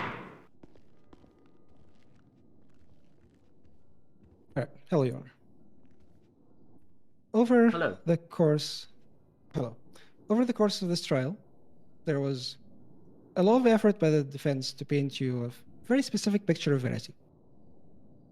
This person who, despite all the hardship that she went through, all the terrible experiences with rap, just endured and did the right thing every time, or so they say. That when it came to the night of June 6th, she was completely out of choices and did the only thing that she could. But we also believe that despite all these stories and statements provided by them, they still fundamentally misunderstand what this case is really about and what the core of our argument is. It's not necessarily the stabbing of Red Mullen, but what Verity did to him right after. The same applies to our arguments regarding her intent and premeditation. The defense continued to focus on completely the wrong aspects of the statements and arguments, trying to defend accusations that was never made. And this is what we're hoping to make clear with this closing argument. First, starting with the motive. We talked about Verity's past and how her life has been affected by Rab to show the endless reasons she would have to want to get rid of him for good. This started with the fire from 15 years ago, how these events had Rab take her pub, the place she loved dearly, away from her. How his actions resulted in their family receiving threats and living in fear. And how he convinced Verity to commit a felony that ultimately ended and the death of an innocent person, ending with Rab leaving her for someone else and her having to move away. The defense provided statements and news articles to prove how that death wasn't her fault. But, Your Honor, we never said that it was. It was clearly an accident. She didn't know the person wasn't there. The point of that story is how all these events made Verity feel, how these events affected her life, how anybody would feel in that situation, how what Rab did completely ruined her life back in London, which adds to the growing list of motives. The defense also points out how she didn't act against Rab right there when it happened, how she just left. But how is this relevant? Just because she didn't then, 15 years ago, it doesn't disprove in any way she wouldn't now. This is exactly what the law would define as improper character evidence if we were in with someone in a stand. But not everybody acts immediately. Anyone in that situation would have a different threshold of how much they're willing to endure before finally acting.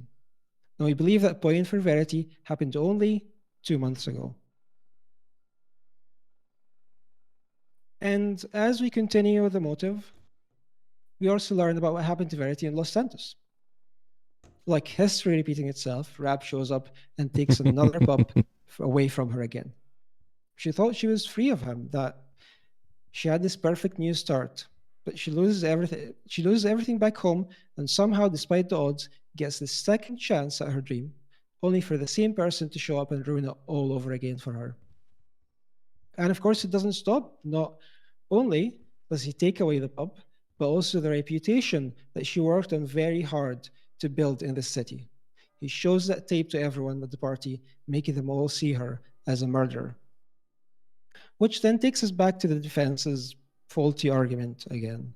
They provide text messages and legal documents showing that no actual legal ownership transfer of the pup had occurred. That it was still Verity's pup. They imply that this somehow makes it not valid as an argument for the motive. It was still her pup, she didn't lose it. However, the defendant herself doesn't seem to agree with them based on her statement in Exhibit C. While she's describing the events, Verity says, I have a key for the pub, even though I wasn't working there anymore, because Rab took over those responsibilities from me. When she's asked specifically about how this happened, she says, we had a conversation, this is Exhibit C still, we had a conversation where he was determined that due to a certain number of factors, I would be better off in a cleaning capacity. And I agreed. Yes, I agreed. Listen, Rab told me he was gonna take it over and I should take a back seat. I don't want to confuse things. It wasn't my choice. It was what it was. And when asked about how she felt about it, unlike her answers on the stand here, she replied, I was fucking pissed off. Not this calm demeanor that she was answering to the questions of the defense. She said, I was fucking pissed off. I was annoyed. But what are you gonna do? I was upset. The pub was very important to me, obviously. Everybody knows that. I didn't react, and I went off on my own for a bit. I feel like motive... Further down in the statement, she follows that by, that's what he wants. There is no arguing with him. It's doesn't clear here that mean there's a crime. She still owned the pub. She didn't really a crime has to have a motive. A motive doesn't have to have a crime. It was lost. There was no way to get it back. Rab was in control. And according to her own words, there was no arguing with Rab. She was angry and furious about what Rab had done, adding one more entry to this list of motives. And about the VHS tape, I'd refer back to how this wasn't us saying anything about the truthfulness of the content. The fact is, we directly mentioned in our opening argument yesterday how it was taken out of context. That was Rab's intention. But everyone present at the party didn't know that. That's what Verity was aware of as well. Rab labeled her as a murderer in front of everybody, and she fled. Verity's statement for the defense Exhibit G, and her testimony today, she described it as an embarrassment on top of an embarrassment. Rab had done damage to her image in the city and among the community. So we have the old pub in London, we have the three Hawker boys here, and the tape. Any one of those can push somebody to revenge, but it took Verity, all three, to reach that point. At some point, all of this became just too much. And next, we move to premeditation and intent.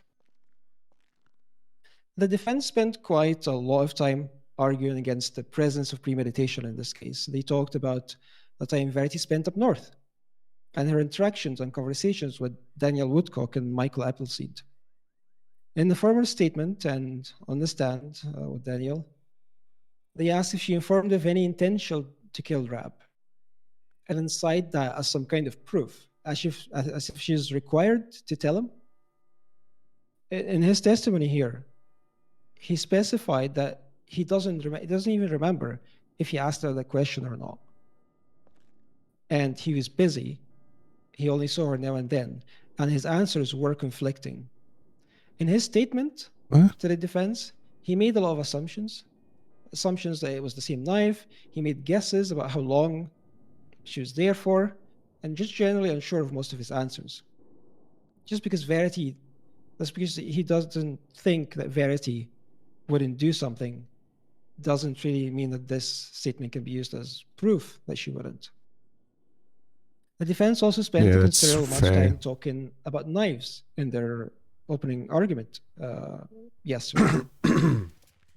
About how often Verity was seen with one, how often she used it, and how knives are for cutting food or something. How it's part of everyday life up north to walk around with a knife, and it's just a totally normal thing. But then failed to prove any point with this. This might be normal behavior on the farm, but it's not in the city to walk around with a knife. And most importantly, Verity not using a knife on a specific day doesn't really mean she wouldn't use it on another. It's relevant. And Your Honor, the truth is, the entirety of Verity's time up there is completely irrelevant to the case. At no point did we claim that she spent those months plotting a murder or learning killer knife skills or whatever the defense was implying. As we explained previously, premeditation is not something that must take place over a long period of time. It can be merely a matter of minutes or even seconds. And from the moment Verity decided to enter the pub that night to when Rab was dead, there was plenty of time and opportunities for premeditation to occur. Nothing to do with her time up north. The defense talks a lot about how she felt up north, and at each stage of that story, saying she wasn't angry or vengeful. But according to her testimony today on the stand, she said that once she saw him, feelings came flooding back, reminding her of all the horrible things that he caused her. And this is where the defense spent time rebutting and defending claims that also were never made. We never said that she obtained the knife for this purpose. What mattered was bringing the knife with her to the scene. That's the point. We never claimed that she broke in. They provided documents. They talked a lot about how she owns it and she can be there. That is not the point. The point is, what matters is locking the door behind and sneaking in until she was in the perfect position right behind the victim. And most importantly, whenever stated or implied that she didn't save Ronnie's life, she did.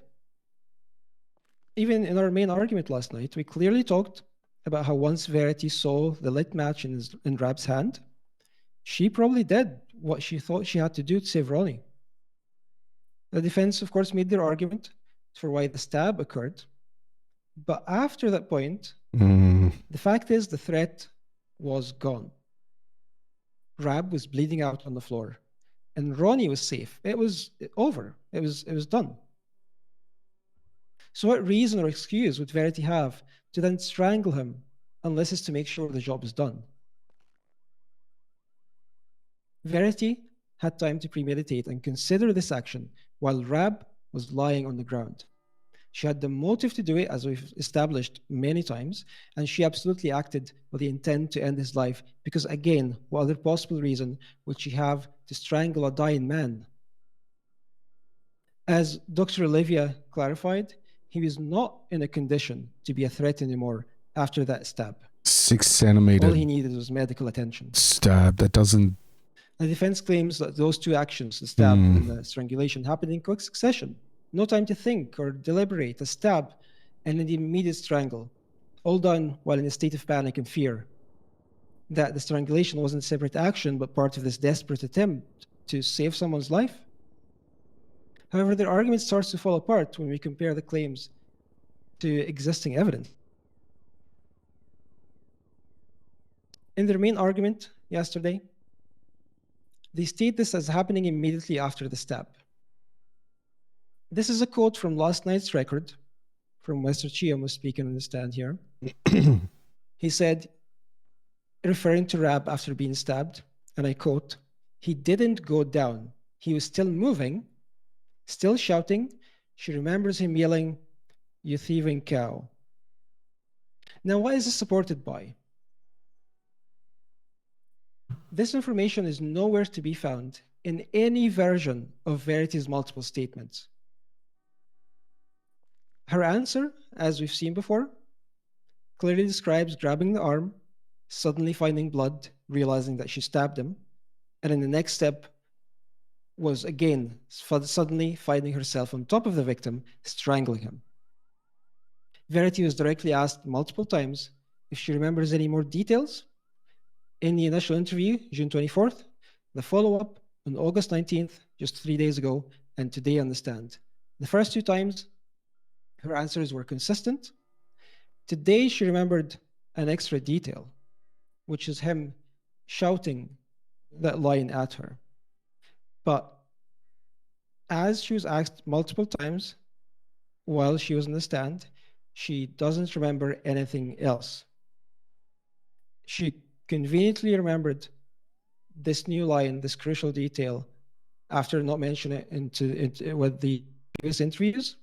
But even today, there was nothing about Rab still moving and not going down immediately. The defense claimed this yesterday, specifically saying, and I quote again, "He didn't go down, he was still moving."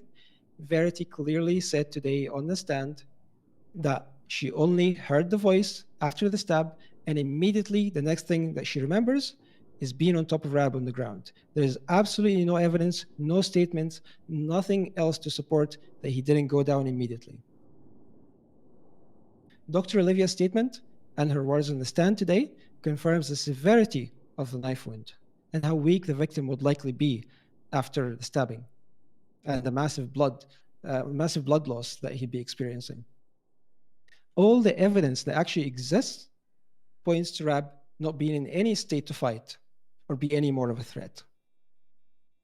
The defense's claim that the stab and strangulation were immediate succession is also not supported by any evidence. In fact, that also contradicts Verity's statement yet again. Her describing the slow realization of looking at her hands, pondering what that red color was before realizing it was blood, what that meant, imply that some amount of time has passed for this realization to occur, rather than the immediacy that the defense describes. I picked up on that as well. The defense then quotes from Verity's statement saying, "Severity has went Verity blurry in and it." hot, and she's so red just before she found herself on top of Rab. But to me, those words don't sound like they describe the feeling of someone scared or trying to save a life, but instead the anger and rage before committing a murder. Which gets us to the strangulation itself and the autopsy.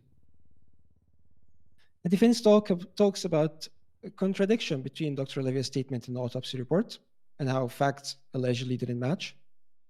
The autopsy says both the stabbing and strangulation were combined the cause of death. The statement says either one were possibly capable of doing it on their own. But Your Honor, that's not a contradiction. It's merely an answer to a question that was outside the scope of the autopsy. Dr. Olivia's testimony on the stand today clarified that in detail. There's no uncertainty here. Those are two facts that are not mutually exclusive. During this testimony, and backed by previous statements in the autopsy report, Dr. Olivia describes her finding regarding the strangulation. Bruisings, abrasions were found on the neck, hemorrhaging below the skin of the neck, and burst blood vessels in the eyes. The defense also described this yesterday as inconclusive and refers to the fact that no broken cartilage was present, meaning that this action wasn't deliberate, as if that somehow disproves it, or disproves intent. So instead of making guesses, let's remember what the medical professional had to say about it today. Dr. Olivia stated the strangulation being the cause of death isn't merely based on just the injury. It's not just based on the marks and the visible things that were on the body. It was also because of the signs of oxygen deprivation in the body that was detected. It's not just a guess. She confirmed that these findings are consistent with sustained pressure to the neck. You have to strangle for a while for this to happen. And she confirmed that strangulation needs time and isn't instant, disproving the defense's claim of this being a quick action during panic. And she also confirmed that even though there was no broken cartilage, this was still severe enough to be fatal. You don't need that much force to strangle someone to death. You don't need to crush their throat. You just need to deprive their brain of oxygen, especially somebody who's already very weak and unable to fight back. The defense today spent some time questioning several things in Dr. Olivia's statement and autopsy report. There was one statement that kept being repeated by Mr. Kennedy. The comment, of course, about the Terminator. Your Honor, reading the rest of that question and the answer is important. Dr. Olivia was saying this in context of what would happen if this amount of damage happened from a grab. As in, if somebody grabbed him quickly, can it cause that damage kind of thing? This is what she was describing. It wasn't what the defense was making it out to be. The thing that does matter is the confirmation that sustained pressure happened, that it made him lose oxygen to his brain, and that was one of the main causes of death. Your Honor, most people who have met Rab are fully aware he's not a good man. He lied and manipulated, and he did a lot of bad things. But nobody deserves to have that fate. He may not have been liked by members of this community, but who did love him are his daughters, Stacy and Rebecca. I believe Stacy's back here, and Rebecca is watching from home, both missing their father dearly and wondering if justice will find its course tonight. A defense can argue all they want about how Verity stabbing him to save Ronnie's life. And they might be right. She did the stabbing to save Ronnie. But there is simply no reason, no justification for what she did right after. They made many guesses and assumptions, referencing non-existent statements, doubting the words of medical professionals. They defended points and actions that were never contested by us, while dancing around the fact that they have no evidence to disprove this action of strangulation. We, however, showed you Verity's motive, how she had time to premeditate and make a decision. No, but there's a and provided plenty discrepancy. of evidence regarding her final action that night, from statements, reports, to a direct testimony by the chief of medicine. She stabbed him to save Ronnie. Strangling him to death while he was lying helpless on the ground is no act of self-defense. And we ask you to find the defendant guilty of murder in the first degree. Thank you, Your Honor. I feel like there's a slight there's potential discrepancy there between, okay, so she stabbed him to save his life, but then immediately strangled him a small bit over schedule with intent and premeditation. If the defense would like to come and make their closing statements. feel like that's a tough one to Thank you, Your Honour. kind of make sense. Not that it necessarily doesn't make sense, but there's somewhat of a discrepancy there, I feel.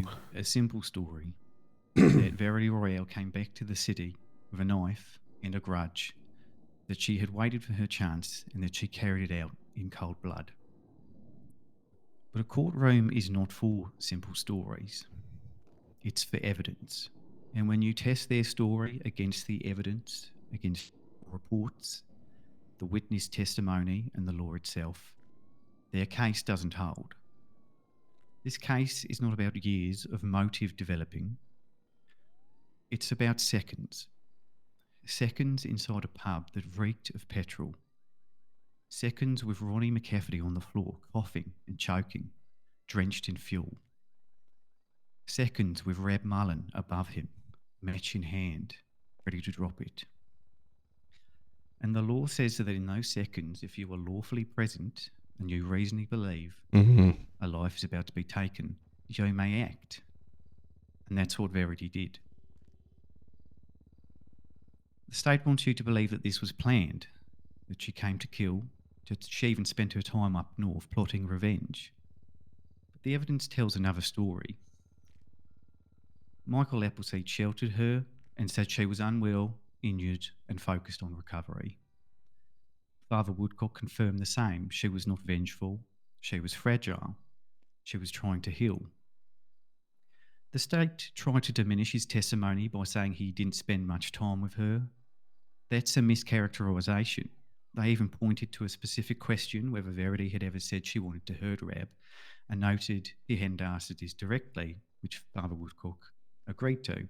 What he was firm about on the stand, though, that he may have not been asked that exact question, he was clear that Rab was discussed, and in those conversations, nothing about violence or wanting to kill ever came up.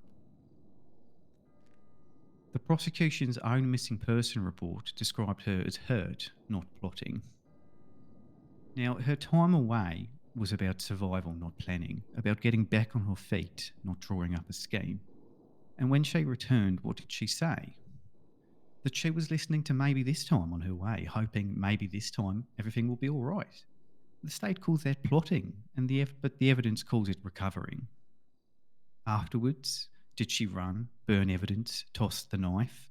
No, she stayed. She told others to call an ambulance. She had admitted what she'd done. Planned killers don't behave like that. And even the lead detective on this case saw it. Detective Adrian Darling questioned Verity for hours. Over 60 questions.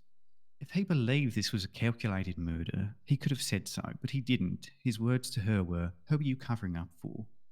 This is not the line of a detective who sees premeditation. That's the line of someone who's reached the end of their line of questioning and is doubting how it looks like if she was the killer the state now claims she is.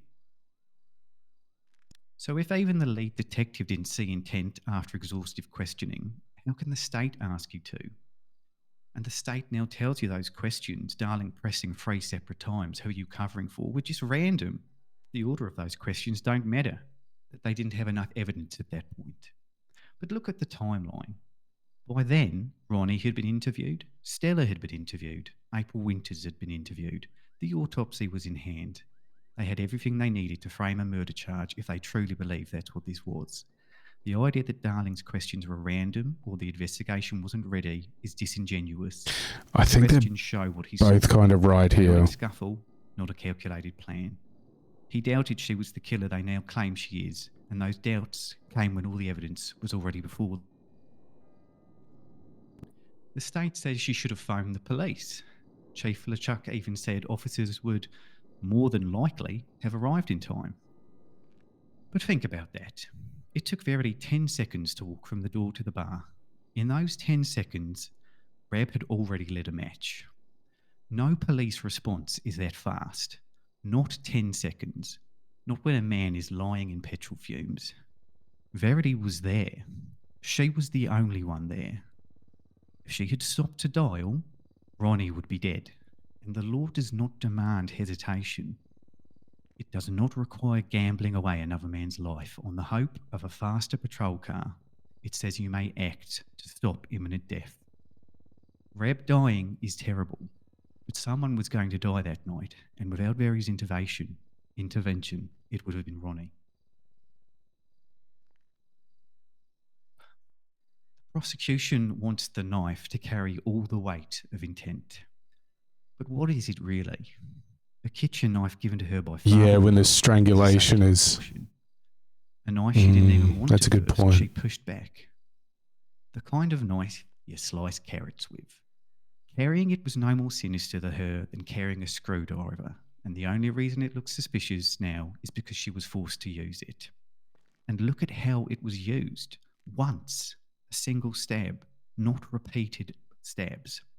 Not to the chest, not to the throat. One strike to the abdomen from the front. If intent to kill were proven anywhere, it would be in repeated blows or vital targeting. But the evidence shows neither. And the idea that simply carrying this knife proves she intended to murder, that is as absurd as saying everyone who carries car keys is planning a hit and run. People carry knives in the countryside the way they carry tools. It only looks sinister now because of hindsight.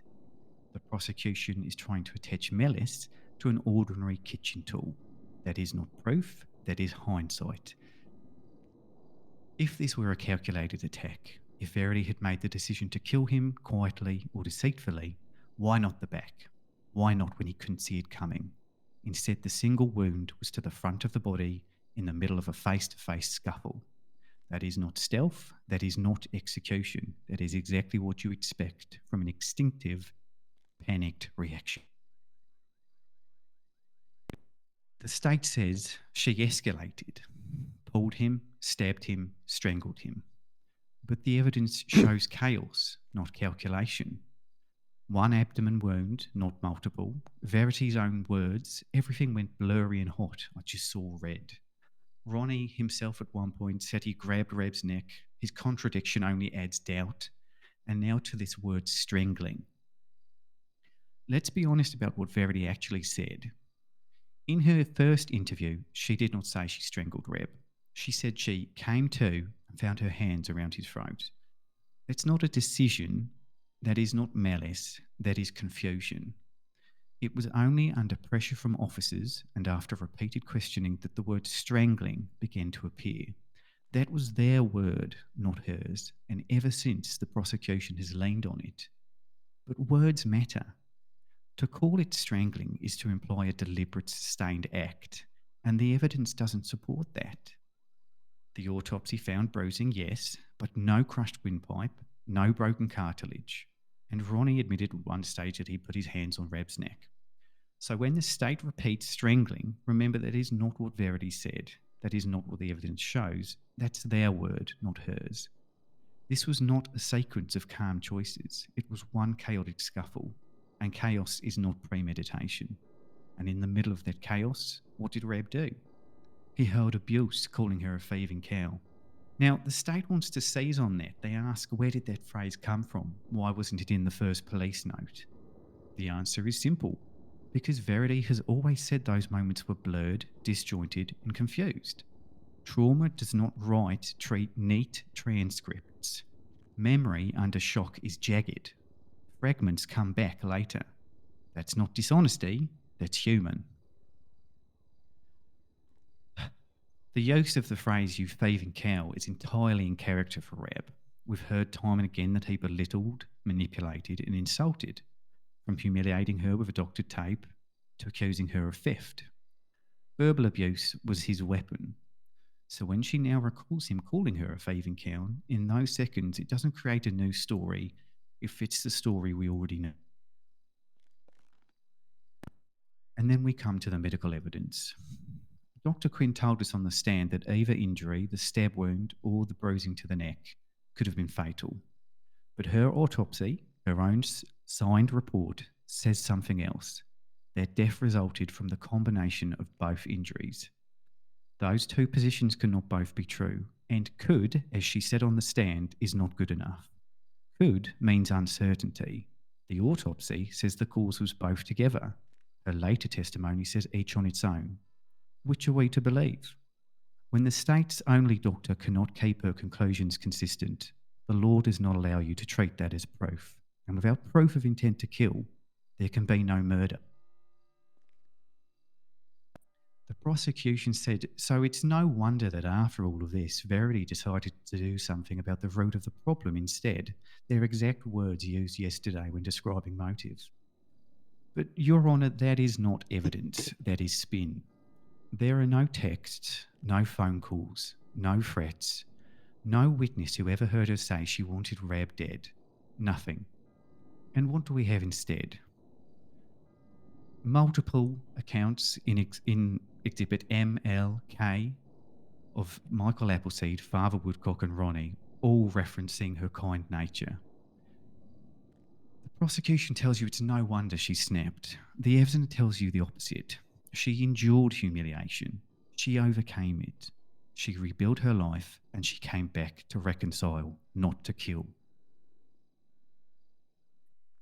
The prosecution says Rab feared her and that his blood test showed no antibiotics. They want to hold those two things up as proof of premeditation. But let's look at that for what it really is. First, the police report, Prosecution's Exhibit A, isn't a sworn statement from Rab, it's a police update dated April 5th. And in that update, officers write down what Rab told them, that Verity managed his medication while he was due to have brain surgery, that he feared she wanted to kill him, and that he had documents showing he wasn't taking his antibiotics. But even the state admits that Rab had no proof.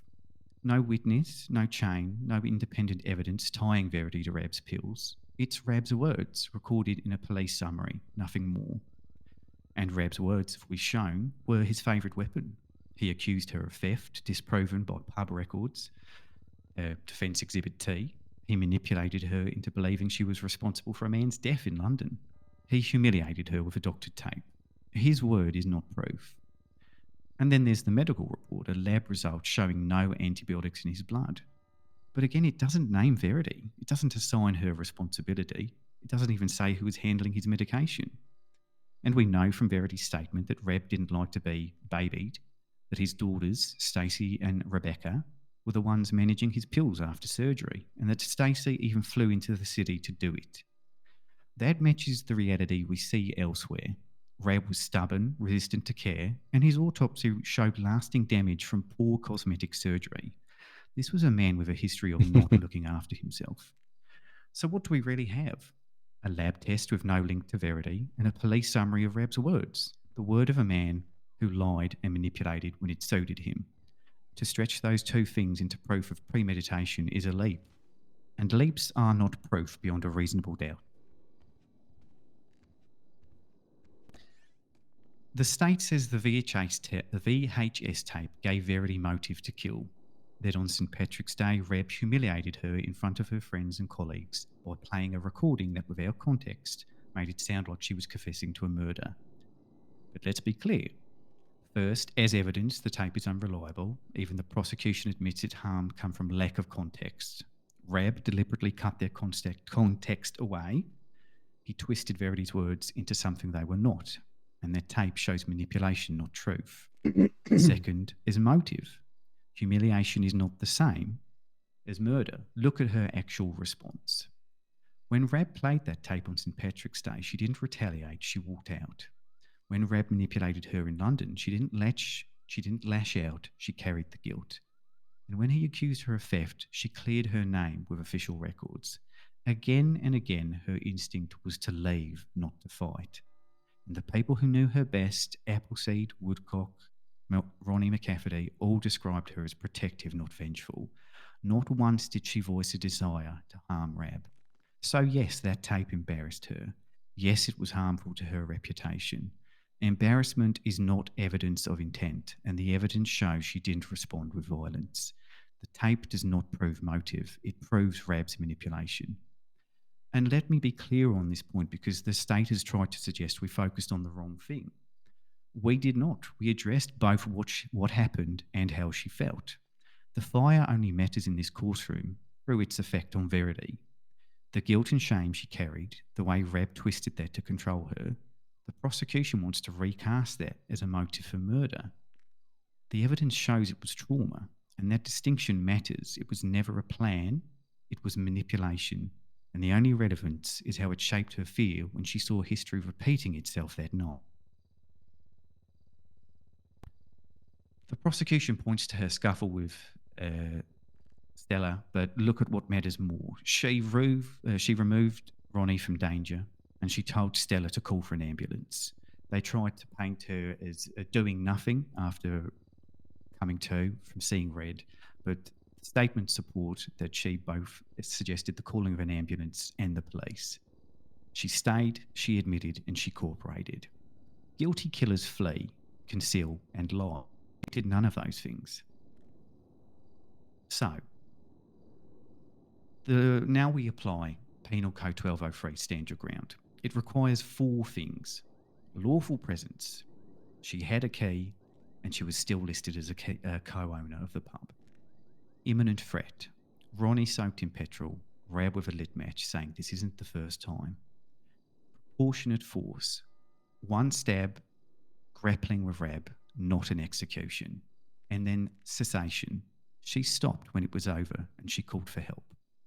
Every element of stand your ground is satisfied. In conclusion, Your Honour, what happened that night was a tragedy. A man lost his life, but tragedy alone is not murder, and it cannot be a basis for sending a woman to prison when the evidence shows her actions were lawful. 2 fantastic closing statements, to be fair. Yeah, I agree. To kill. She walked in with a key, lawfully, hoping to reconcile. What she found instead was Ronnie on the ground, soaked in petrol, and Rab with a lit match ready to drop. The law does not demand hesitation. It does not ask her to pause and calculate whilst a man burns. It permits immediate action to prevent imminent death, and that's what she did. Every element of stand your ground is met. She was lawfully present, she faced a real and immediate threat, and she used proportionate force, and she stopped when the danger was over. The state wants you to believe that because someone died, someone must be punished, but our law does not punish a woman for saving a life. It protects her. And when you strip away the speculation, the spin, and the hindsight, the evidence leaves you with only one conclusion. Verity Royale acted lawfully. She acted to save Ronnie McCafferty's life. She is not guilty. I rest my case.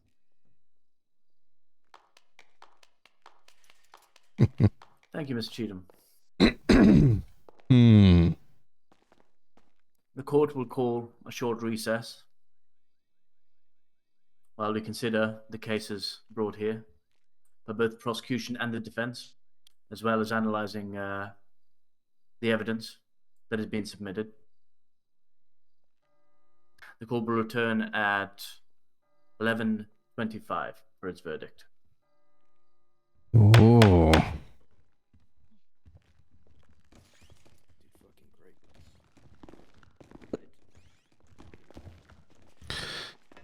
Good job, y'all. Thank you, Daniel. Thanks. Hell of a statement there, Cheatham. Oh, thank you. I wasn't sure if it was quite as tight as the other ones, but I did my best. No, I mean, shoot, I'd hate to be, Thank you. Henry right now, right? Well, no, I'd actually love that, because it seems pretty, open shut to me. Yeah, well, I'd say prepare for the worst, you never know. Yes, it's true. Oh. How do you feel about it? Optimistic? I'm not really one for optimism. I feel good about what we presented. Yeah, yes.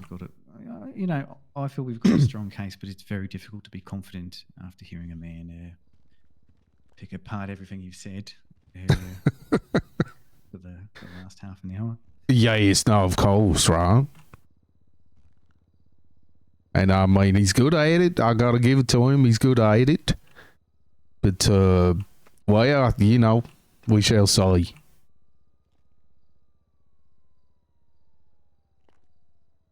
But, good luck, okay?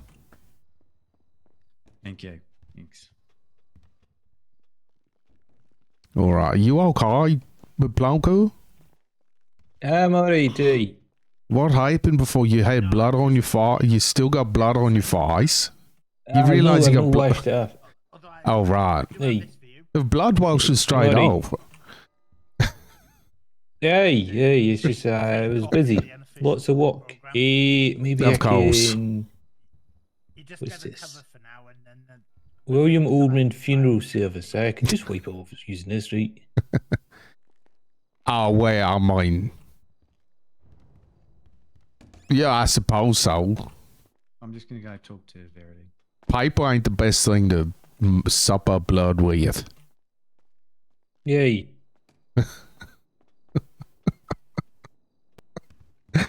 All right, I'm gonna get some. How am I looking?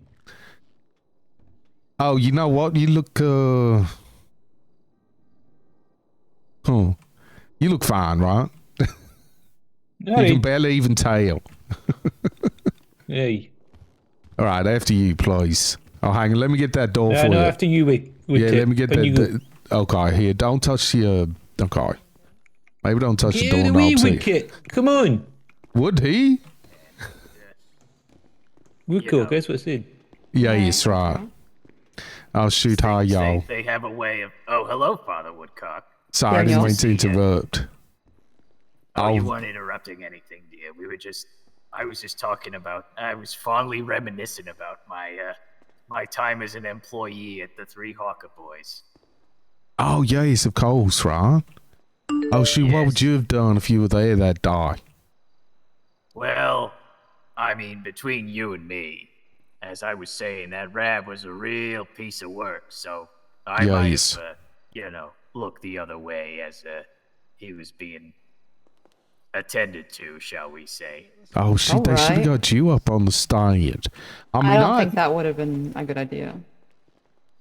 You don't think it would have been a good idea for me to be on the stand? Well, not if you're going to say you would have looked the other way. Seems like a bad idea. Nobody contacted me about being a witness, so whatever. But were you didn't witness anything. Yeah, was you there? No, I wasn't there that night. I can only speak to the... Yes? I wasn't working there anymore.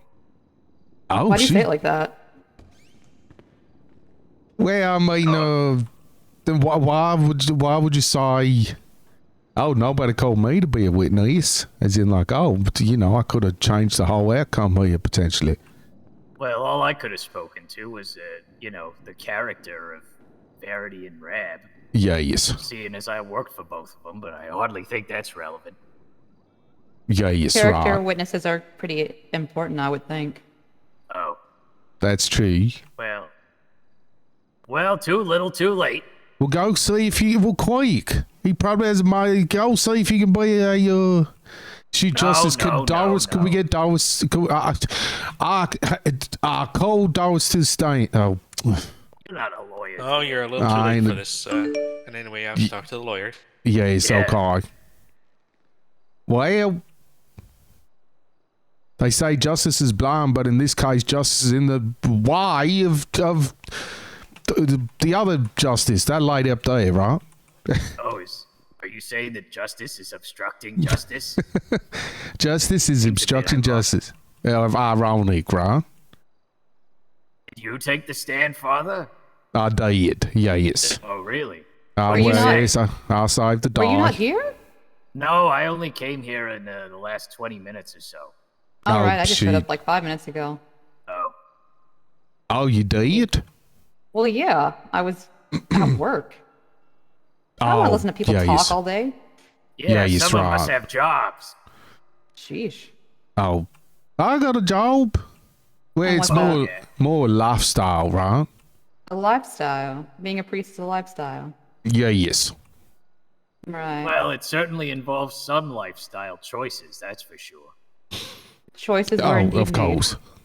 Yes. The whole celibacy thing, that's a choice. Yes, it's a choice. Some people do, some people don't. Hello, Justice. Hello. And what's your excuse? Nice. I'm just joking with you, right? My excuse? My excuse is that I'm 93 years old, dear. Thank you very much. Oh, I'm not wow, going in this yes. yet, but I Decades figured ago. you'd need to do that. You don't get horny? Yeah, that's right. I forgive you for giving me that That's a ticket, by rather the way. personal question. Hey, that is right. I do apologize for. No, I meant you don't get to. Can't just So fresh. not give anyone a ticket when they're speeding. Sorry. Well, I was test I driving. said so it's fresh. A bit different. Oh yes, no, no, you misunderstood, right? I said you don't get to corny, like your feet. Oh, You got cones on them feet. well, if I wear these heels for too long, sure. Yeah, Not yes. on a public. Right, sir. The judge. Oh, so y'all okay? Y'all need a priest? He's got one in the chamber now. He's pooping? Oh my lord, what?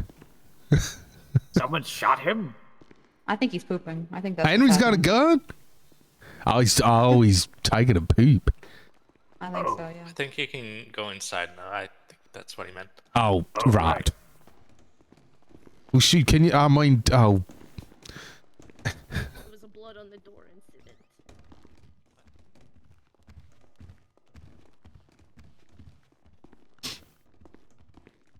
Daniel, if you could return to the viewing gallery, that would be fine. Thank you. Oh. Rather than to the side. Oh, God. Oh, there. Hello? Oh, there you are, dear. Oh, yeah, excuse me. Shoot. Oh, shoot, yes. Go ahead, yeah, go ahead. Oh, okay. Go ahead.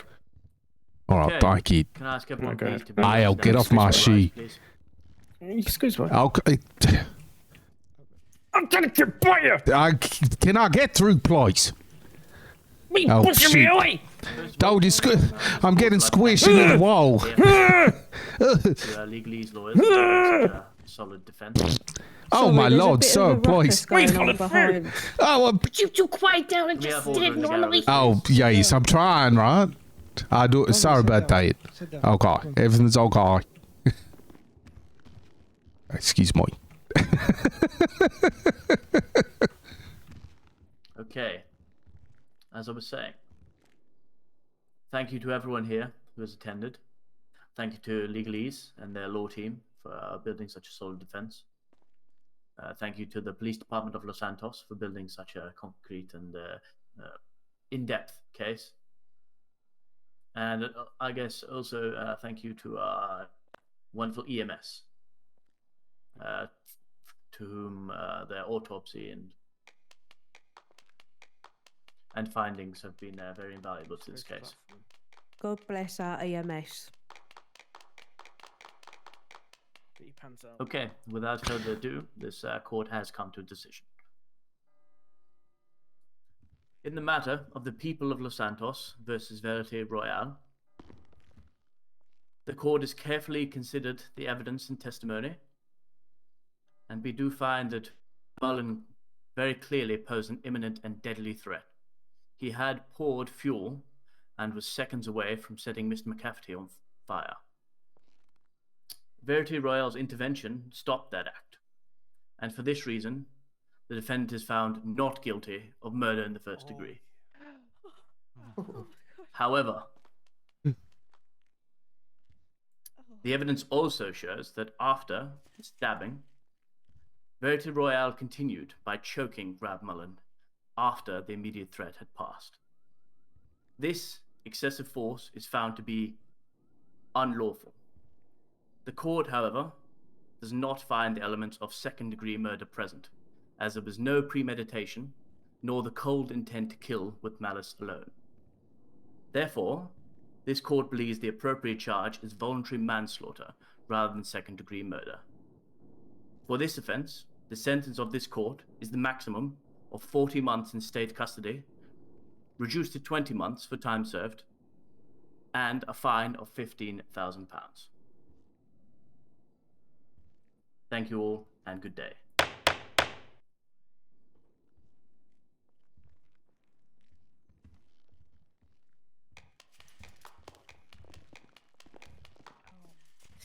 Well, okay, I'll give you better than getting away free, at least, right?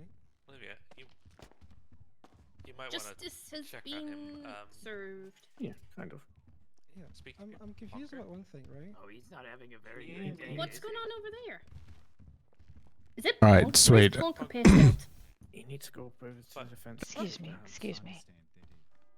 I think Oh, yeah. that's from him. You don't see the blood on him there. Well, I'm just pointing out. Woodcock! Is this Oh. good? I'm confused. Woodcock, back Am I not loud? Oh, shoot. Okay, sorry. Think so, Oh, but you now probably wanna did this come big and see after. me. Oh, God, thank you. Month I was in there. Stacey, it don't sound good, but my lawyers say it is good. 20 months. It means I've got It's to do a hard little to bit more believe. porridge Long up time, there, right? Goodness me. and then I'll be out. Yeah. But listen to what they said, Stacey. I didn't mean to do what I did.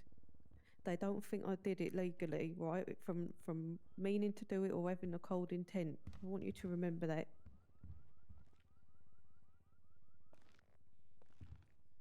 I love you, and thank you for being here. You guys been here this whole time? I love you, Michael. Thanks for coming. So, Tom, what do you mean? What do you mean? What do I mean? Time to move on, right? Is it for the whole trial? Yeah. Yes. In and out. Right. Visit you and everybody up north, and it's going to be The latest fight is in the hands of one man, right? And thank you for. Well, I mean, it looks like she got off pretty late, right? I feel like things could have. Well, yes, things could have been a lot worse. That's for sure. They definitely could have been a lot worse. Yeah, yes. Do I need to go now? Well, it could have been a lot better too. Shit, Ronnie could have been okay. Great job. Are you I mean, what? How could it have been better? I think Verity did. Oh, I said better. Before she goes. Yeah. Oh. Well, I'm not. You know, I mean, you know, do you know Ronnie McCafferty? I don't know. Hey. Right. Well. Well done. No, I bite my tongue. All right. Oh, sorry. Do you want me to go? Should I know him? No, that's okay. Right? No, I'd say keep the hell away from anybody with the name McCafferty. You didn't hear that from me, right? Because I'll likely get murdered if word go back to him. Daniel, can you whisper, please? It's so hard here. I'm being quite loud, am I? I can't maybe even to move here. begin to imagine. Yeah, absolutely. Yes. Oh, shoot, Stacey. Travels, it's not your fault. Oh, yes. Oh, Stacey, how you feel about that, right? Relieved, I guess. Relieved, yes. Well, For your I knew what I mama? thought. Yeah, I knew what I thought. It's good to know that. What I if know it the just court was follows you loose. and just keep speaking like? Right. I'm probably shouting over everyone. Yes, I mean, a lot of this must be news to you, right? Yeah, I didn't know about the Greatly pub. appreciated. Yes. I Well, knew this about must be bits, but yeah. right. This must be difficult for you. This whole thing, right? You lose your daddy, and then I know. find out. I mean, I had no idea all this was going on with your dad. You know that your dad was such a No, I didn't. piece of work, right? He was always nice to me. Well, you know, within reason. Yes, right. Yeah, I mean that's often the case, isn't it? Yes, yes. I suppose you're right. I just feel bad that my mum was going through that and I didn't know. Yes. If you need somebody to comfort you, right? Yeah, I want you to take my number. All right. So who are you actually? You understand, right? I'm the preacher around these parts. Oh, okay. Right. I don't have it already, do I? Yeah, have we even met? All right, let me get you my number, okay? You can call me day or night. Oh, thank you. Yes. I You will do need that. anybody to comfort you. You're welcome. Okay, let me. Oh shoot! I'm sorry. No, It's all right. I think. hoping to have a word with your mother. Well, we can. But you can visit her in prison. Oh yeah, it's true, What is right? this? Disgusting. I think it's that one-eyed one. Yeah, I think it's Plonker's face blood. Kind of weird. Yes, I know what happened to him. I don't know. He was mumbling something. It didn't make any sense. Yes, man used to be such a fine police officer. Oh, really? Hey, what was the? Oh, one of the best. Well, seems like a bit of a mess right now. Was something? Yeah, yes, mate. I should talk think. to him. Yeah, yes, okay. I'll show you. Should we get out of here? I feel like this room is very depressing. Oh, yeah, yes, right. Oh, depressing, right? It's a bit like I'm suffocating in here. Oh, here. Yeah, I already did. Yeah, yes. Oh, shoot. Okay, here. You feel like you're suffocating? Here, hang on. Alright, see you later. Doris, yeah? Yeah, that's right. Alright. What you? I'm trying to Did you cool drink you off, wine right? earlier? No. Oh. Thank you. I don't think that's how breathing works. Don't you breathe out carbon dioxide or something? Oh. Okay. Well, no, I don't smell like. No, there's still trace amounts of oxygen, I think, right? Oh, I don't know. I don't actually know. Maybe we should ask the doctor. Yeah, yes. Oh, shoot. Yeah, what now? Well, Michael was just saying things could have been worse, right? For Verity. Yeah, she's been dragged through the mud, and a couple more months up there ain't gonna put her down too bad. Yeah, so. Nah, she'll be Worst is fine, right? over. That's it, right? She's not technically a murderer, right? No, she's manslaughter. Yeah. I mean, she was defending money. Yes, right? Well, That's what She was- what they said. she was defending the life of another. Yeah. Let's put it that way. What does that mean? Well, she saved somebody's life, right? Don't really matter Oh, who okay. or what it is that she, she's a hero, right? She's a Sure. hero. Yeah. Yeah, yes. Well, Your mother's a hero. probably could have done without strangling him, but yeah. Yeah, yes, She right. did what she thought she needed to. Yeah, yes. Well, you stab a man and he ain't dead. You're probably thinking, Yeah. do I want this man to be killed or do I want him to survive? And I mean, all things considered, you're probably like, you know what, I'm going to kill some bitch. Well, no, I think the whole point is that she didn't have time to think about Oh, that, you know? yes, right.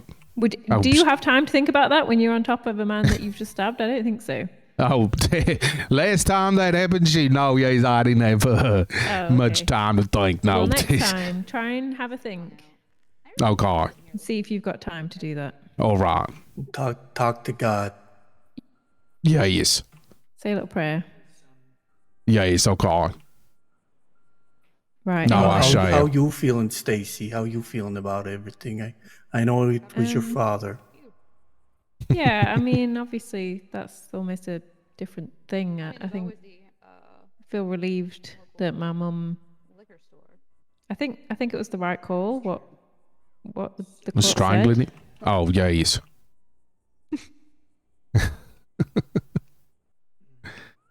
Yeah, no, of course, right? Was there a funeral I'm for him? relieved that she can go on living her life after this. And I was saying to Daniel, I feel quite bad that I didn't realize all this stuff was happening to her, because a lot of the stuff that they said in there, I actually didn't know. Yeah, yes. I kind of had suspicions about the fire and everything, but I never actually got confirmation of that, and I didn't realize, what it was doing to my mum. Oh, shoot, yeah, So yes. she's been suffering all that time. Yeah, yes. Oh, the poor lady. It's over. Yeah. So I feel happy Yeah, for yes. her in that respect. But What Joe end up doing with his body? oh, he's been cremated. He's back in England. Oh, right, y'all flew him back? Yeah. Well, I don't think anyone's going to come see him here, are they? Oh, yeah, it's right. Would you have a service for him over there? Yeah, just a very, very small thing. Yeah, yes. No, it's understandable. Yeah. But yeah, it's just this tough one. I always had a weird relationship with him, so not sure. Well, I'd say he's in a better place, but he's in England now, right? Yes, I mean I lived there as well a lot of the time. Oh. But That's why it's important to repent before your time's up, right? what do you mean? You don't die and go to England. Well, I shouldn't be joking about the death of this man, right? I do apologize. Just trying to lighten the mood. Okay.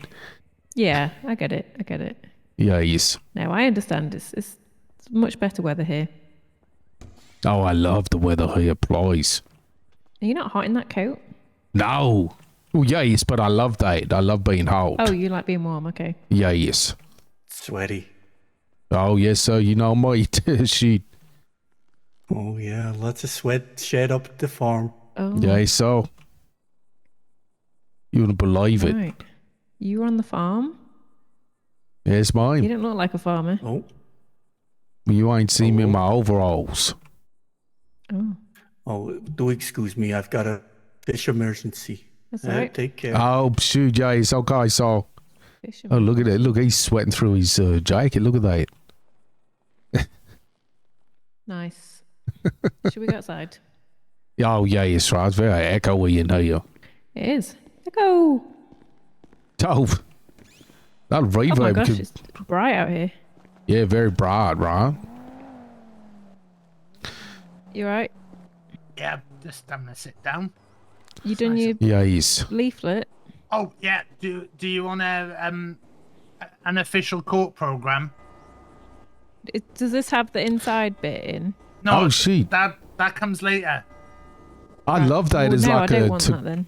like a It's 150 pounds.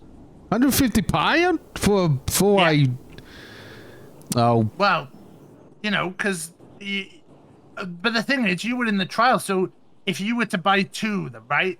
And then you could keep one aside, and then it'd probably be worth a lot of money in the future. Oh, maybe I could sign it, right? Sell you them could on sign it. eBay. Yes, I was on I was a witness on this historic trial, right? You know what? Let me get 4. 4. Let me get 4, right? I'd like one to commemorate, keeping my drawer of commemorations, and then I'll sign a few. See if I can get a few quid. So It's just the cover for now. You get the inside God. bits later because we didn't. Obviously, with the trial, you know, coming to a close, we wanted to make sure we get, you know, the scoops in there. Oh yeah, it's right. Oh, there's recipes in here. Yeah, there's going to be some recipes in there. I've got to talk to the Lafferty with the McCaffertys is going to be good. I just got to. I've never spoke to him, but it rhymes. So you've got to sometimes think about rhymes.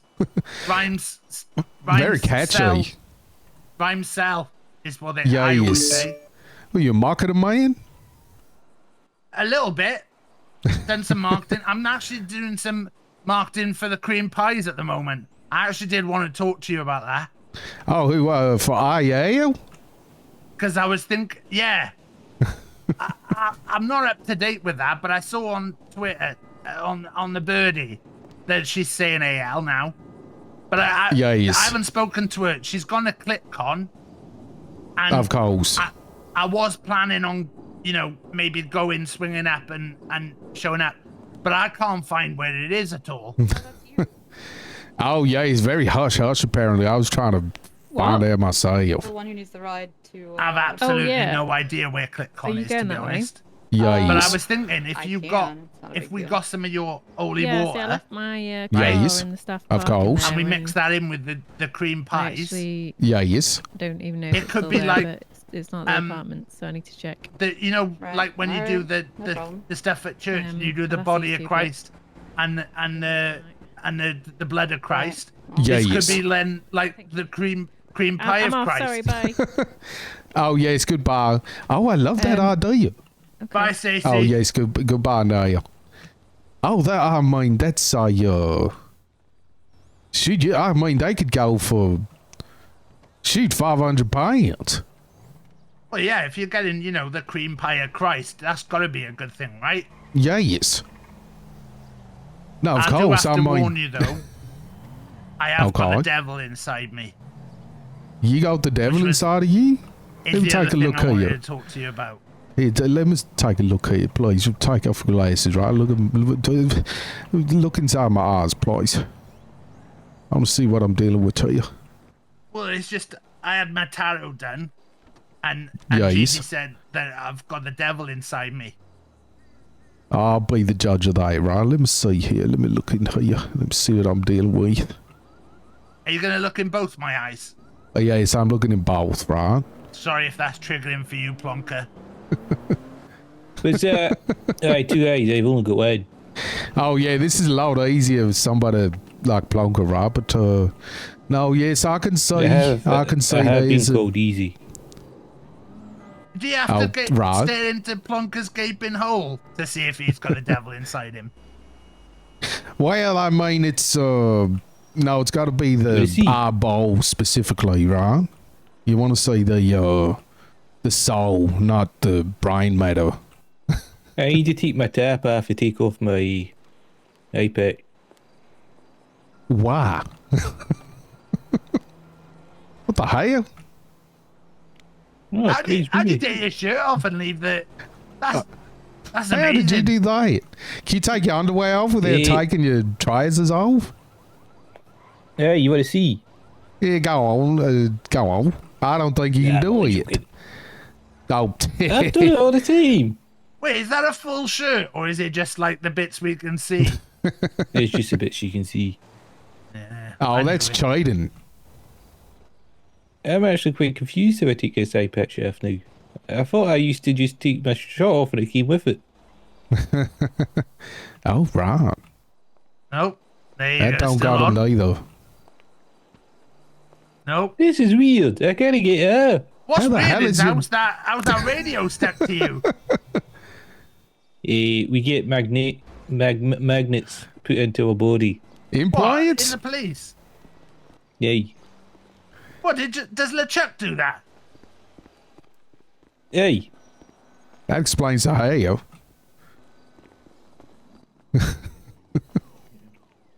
Yeah, good job in there. Thank you. Good job, y'all.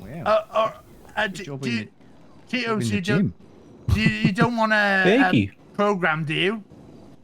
Program? Yes. They're unofficial. £150. Oh, there we go. I got it. Oh, there you go. Oh, put it back on. Oh my. Yes, please. Oh. Oh, Lord, please. Yeah, two's clever to buy two. You just get the outside for now, and then we'll sort the inside for you Oh, later. Plonker, 'Cause obviously please. we wanted to see what happened in the Let me trial. see that. Let me have a better look at you. Okay. Oh, my. Actually, can I get another one as well? I think I know someone who'll get a kick out of this. Oh, it stinks, too. What, do you want to... Plonker, get that checked. We've had a couple of people say they're going to keep one I haven't the check. aside. Why's as, that little yellow bits on it? pristine condition. The white yellow bits. The yellow bit's normal. It's trying to fill in for the jelly bit of your eye. Oh. What are you handing out? Oh, it's just not handing them out. They, but as a member of the constabulary, I'd be happy to give you one. What'd you call me? He called you a constabulary. Yeah, I'm off, dude. Thanks for the program. Thanks for the All right. program, yes. Yeah. Well done, y'all. Oh, you're a programmer. Thank you. Well, it's just, an unofficial court program. What, as a programmer, what's your favourite bit inside of the computer?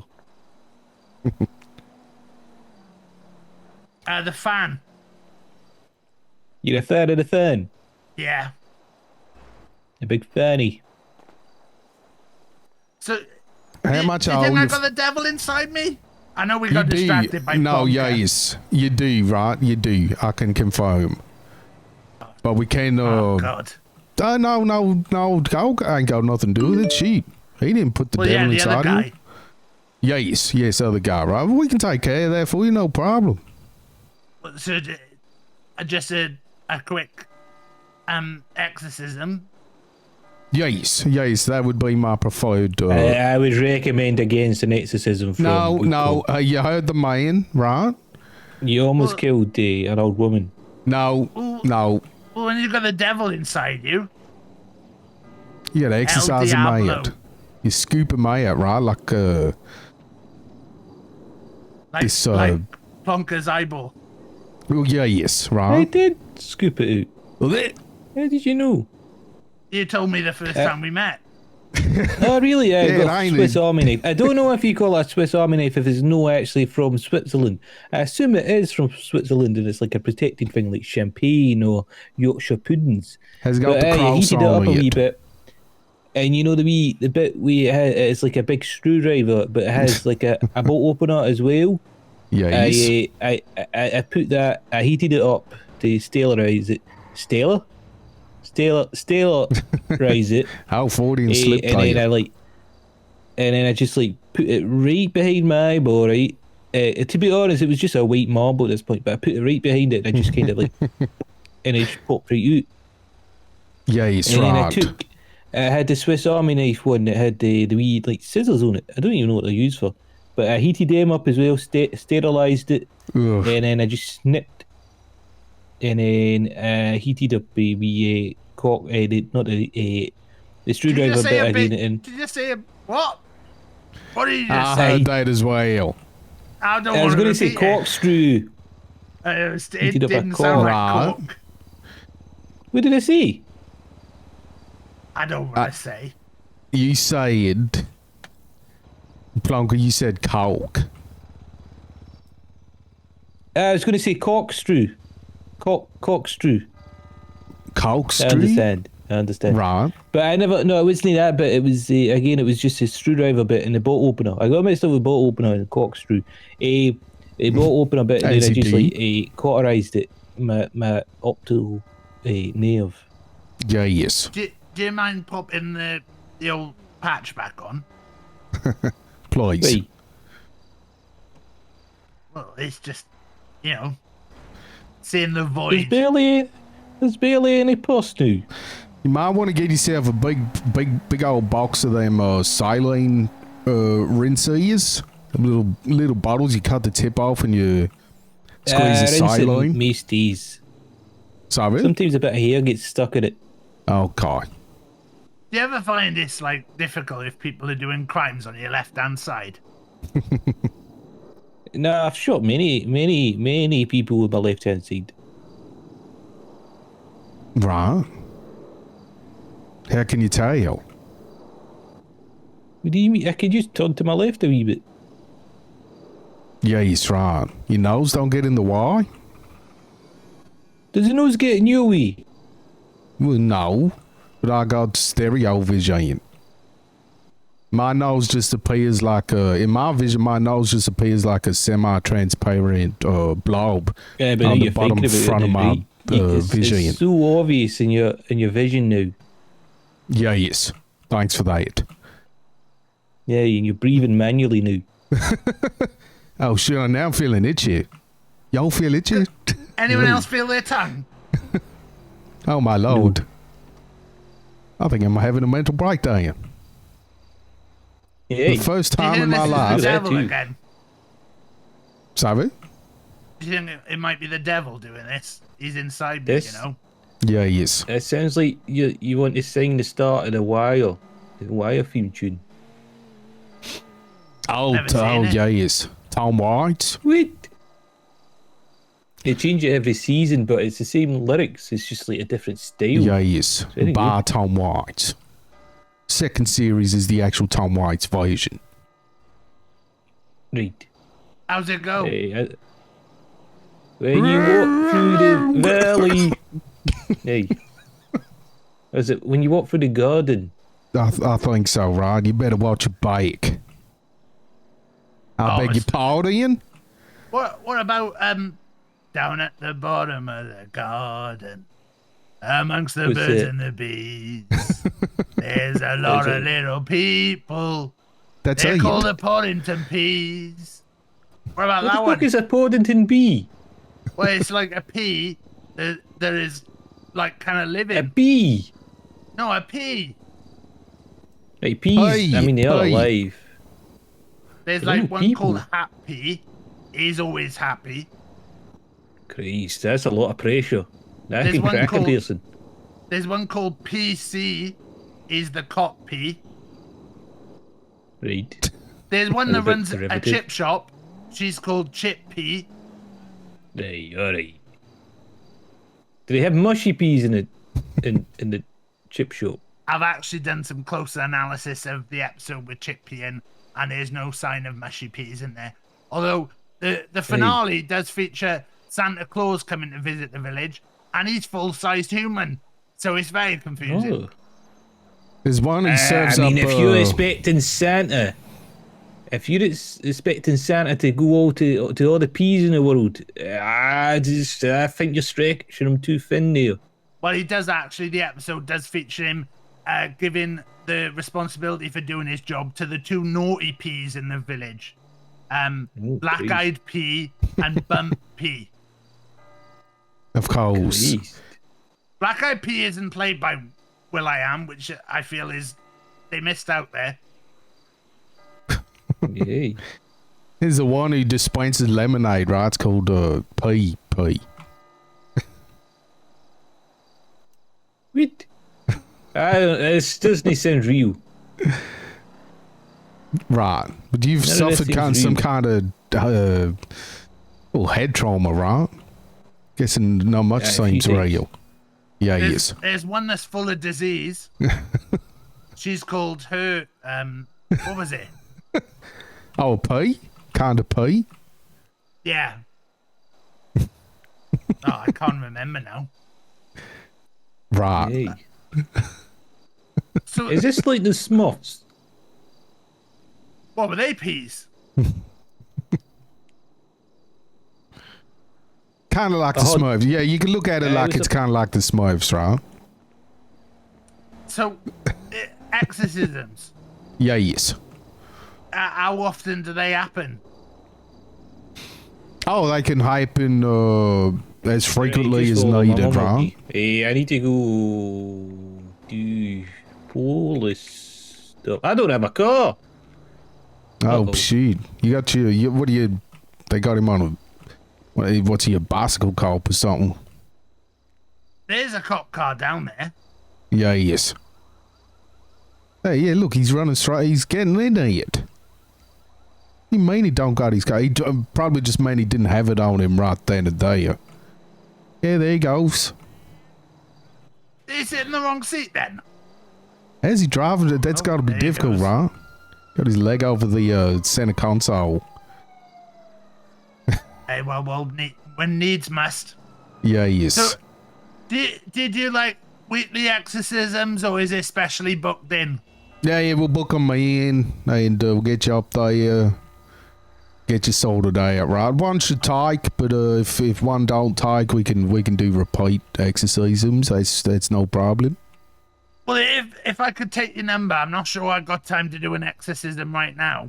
No, that's any time, right? I mean, there's a devil inside of you, but it ain't bursting out of you too badly, right? It can wait. It ain't. Yeah, he's just inside. He's just hanging out. Yeah, yes. And then, the memory of what happened with Paul Giamatti is in there as well. So, Oh, yes. Well, how about this, right? Let me make you a deal, because I got to pay you for these programs.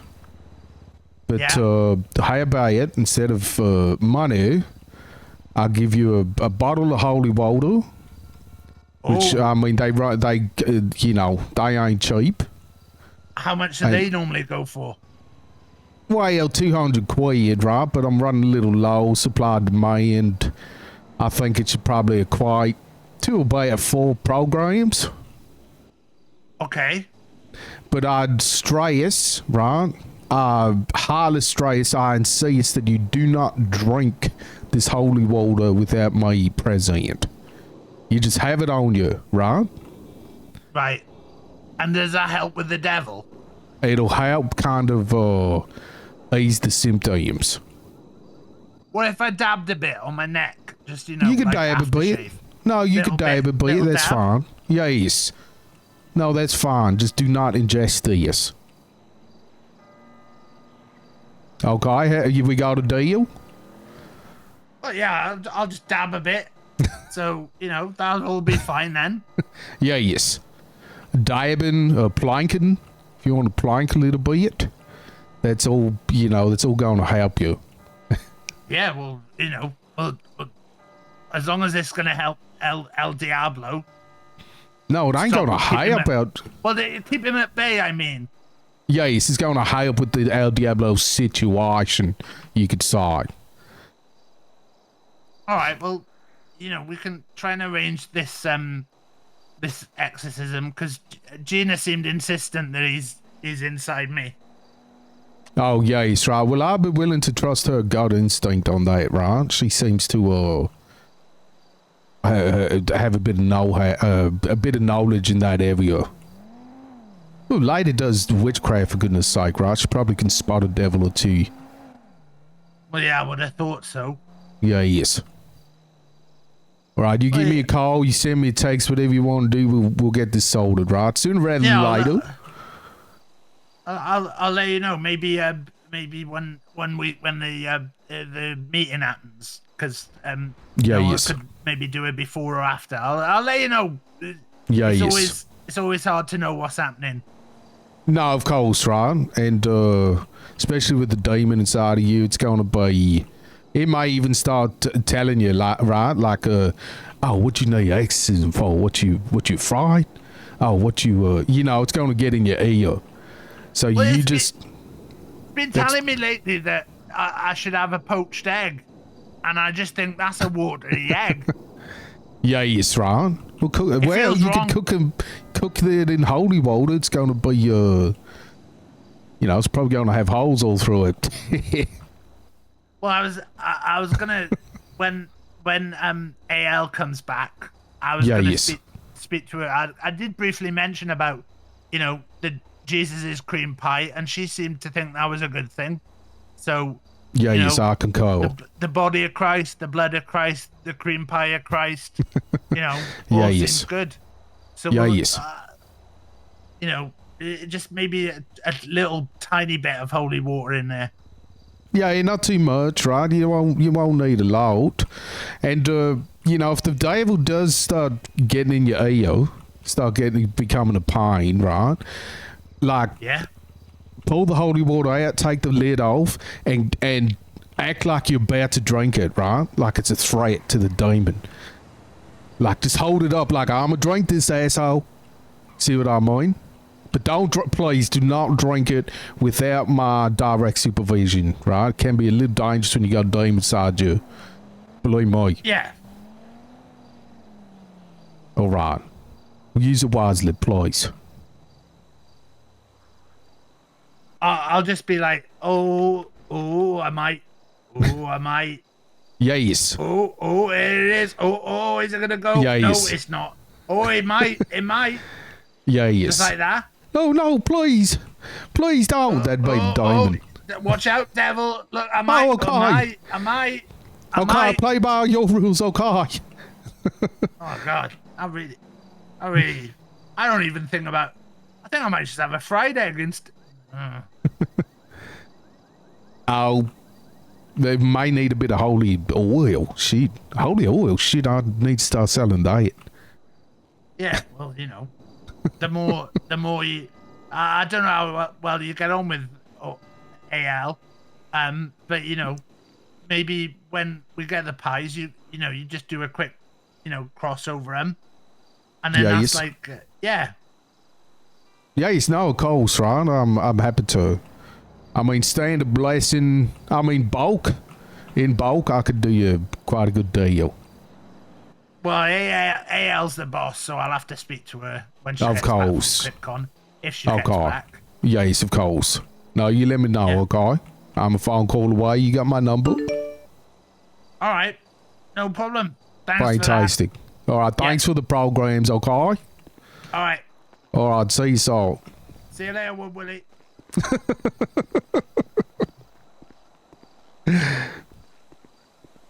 Grundy, I said hello, didn't I?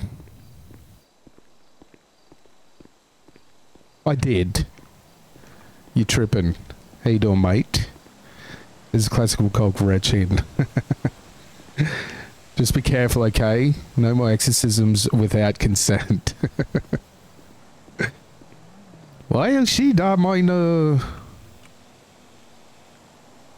it's strange because if the man really needed exorcism, the demon would be telling him not to consent. But the man just consented, so I mean, I can't not give him my exorcism because that'd be, well, I like giving exorcism, shit. He can say, well, you know, shit. We'll see. Whoops, wrong key. There we go. Good job, mannequins. That fucking closing statement was pretty fucking good. Got it all the way down to manslaughter. That was the best case scenario too, right?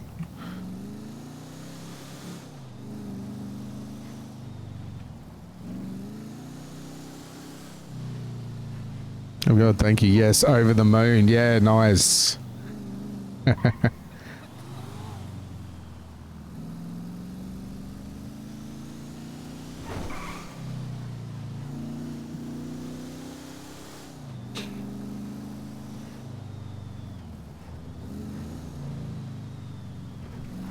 Sure, Verity's very stoked.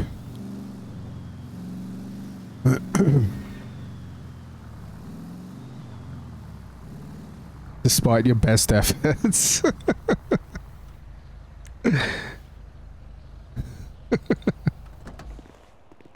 Still need to beat the piss out of Ronnie. Oh, the poor boy.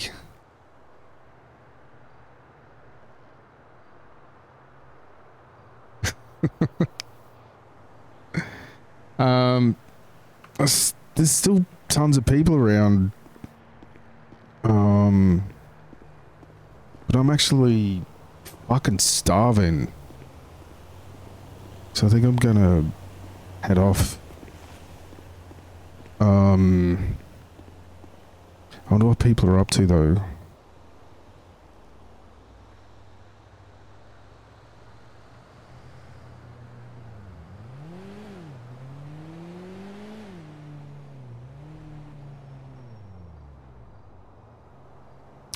Hi, our next City Council meeting has been announced for next Friday evening. The focus will be reports and updates on city financials and budget measures. Please send me any agenda items you have in advance. See you then. From Zoe. Very well, from Henry.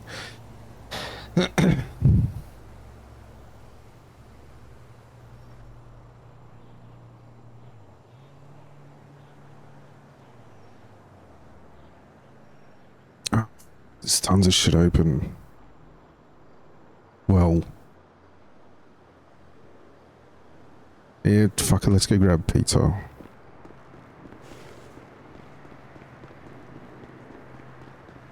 This feels wrong. Leaving when there's so many people around.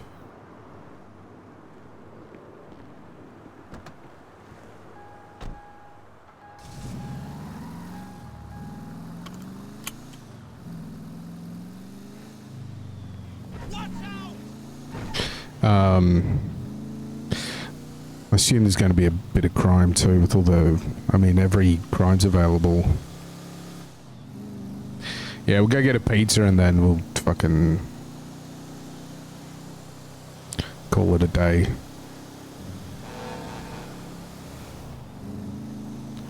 Wonder if it's Josie or Eli.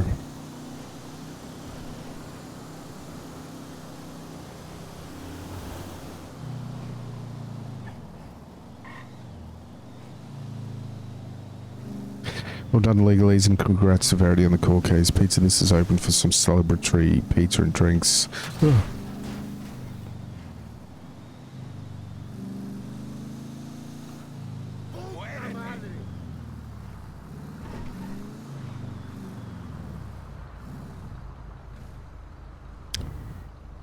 Is that Rook? And, never seen that car before.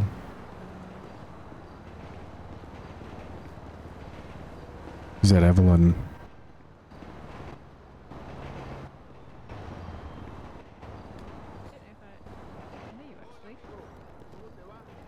You new? Nope. No, I think you just never open. Well, how do I respond to that? I don't think there's anything to say, really. No. But she's with well- me, so. Oh, okay. What, yeah. Well, it's lovely to meet you. I'm JCI. Yeah, I'm the owner of Pizza This. Oh. Hi. Yeah, hopefully. Nice place. Thanks. Hopefully you'll have your first pizza then, by the sounds of it. What can I get for you, Evelyn? I'll take a vegan pizza and a whiskey. And what do you want, Rook? Well, what do you have here? You have like pepperoni. I have a pepperoni and The pepperoni's my favorite, right? I see some taps over there, so let me have a beer. Yeah, no problem. Josie, why don't you put that old on my Someone's can? talking, but I can only hear a faint whisper. So if they want to speak up. Oh, shoot. Why don't you put that on my card, okay? Oh. Okay. And you are? That is surprisingly generous of you. Yes. Daniel. Oh, please, I'm very generous, right? Yes, Friend of yours, Evelyn? Oh, me and Mrs. Evelyn go way back. I'm still not married. Oh. So you keep telling me, right? Yeah, Hey, that's it's very because you keep calling me interesting. Mrs. Yeah, You it's keep right. calling me Mrs. Yeah. Miss. Yes, Miss Evelyn. miss. Yes. Yes. No, yes, of course. Of course, yes. Well, it's on Thank me, you. okay? Yes, no, Yeah. please. Please. I appreciate that. Yes. And what was your name? Call me Rook. Okay. Call me Rook. This is an interesting name. No, it's just Rook. Carmela, but... No, it's just Rook. Daniel. Oh, right. Thought you meant like you're Rook. Your name's Rook and you're communist. Oh, call me Rook. No, there's no. The name, her. Goodness me. Right. Right. Oh, sorry. It's just Rook, right? Just Rook. Daniel, Oh, can you God. scare the new visitors, please? Alright, I'm buying their meals. I know, but at what cost? Well, That's what, always the 70 quid a pizza, right? Little menu joke there for you. Even 200 or something like that. Oh, I'll God. just round it down to that. I'm surprised there's not more people here. Yeah, you know what? Me too. This Yeah, kind of yes. makes sense as to why you're not open as much. I thought everyone would be buzzing after the results, but maybe it's like everyone's tired and not bothered, which is fair enough. Yeah, I just yes. thought I'd see if anyone turned up. Yeah, yes. Results? What Well, I'm results? here, right? Oh, you ain't heard? Oh, my phone's ringing. Oh, is there an election or something? Oh, no. Hello? Well, there was recently. You alright? But, no, the big cold case, right? Oh, Yeah, yes. that sounds boring. Well, yes, but I mean, well, no. What, like y'all sit around watching like C-SPAN or something? It was exactly like that, right? But I love that. I love C-SPAN. Ugh, okay. Yes. I That's just... what my mom had on all the time. Oh, right. She was in the... What was she, big on Question Time. Yeah, well, I mean, she was into all that boring legal shit. She was a Yeah, DA, yes. so Oh, shoot, yes, right. Are you a DA as well?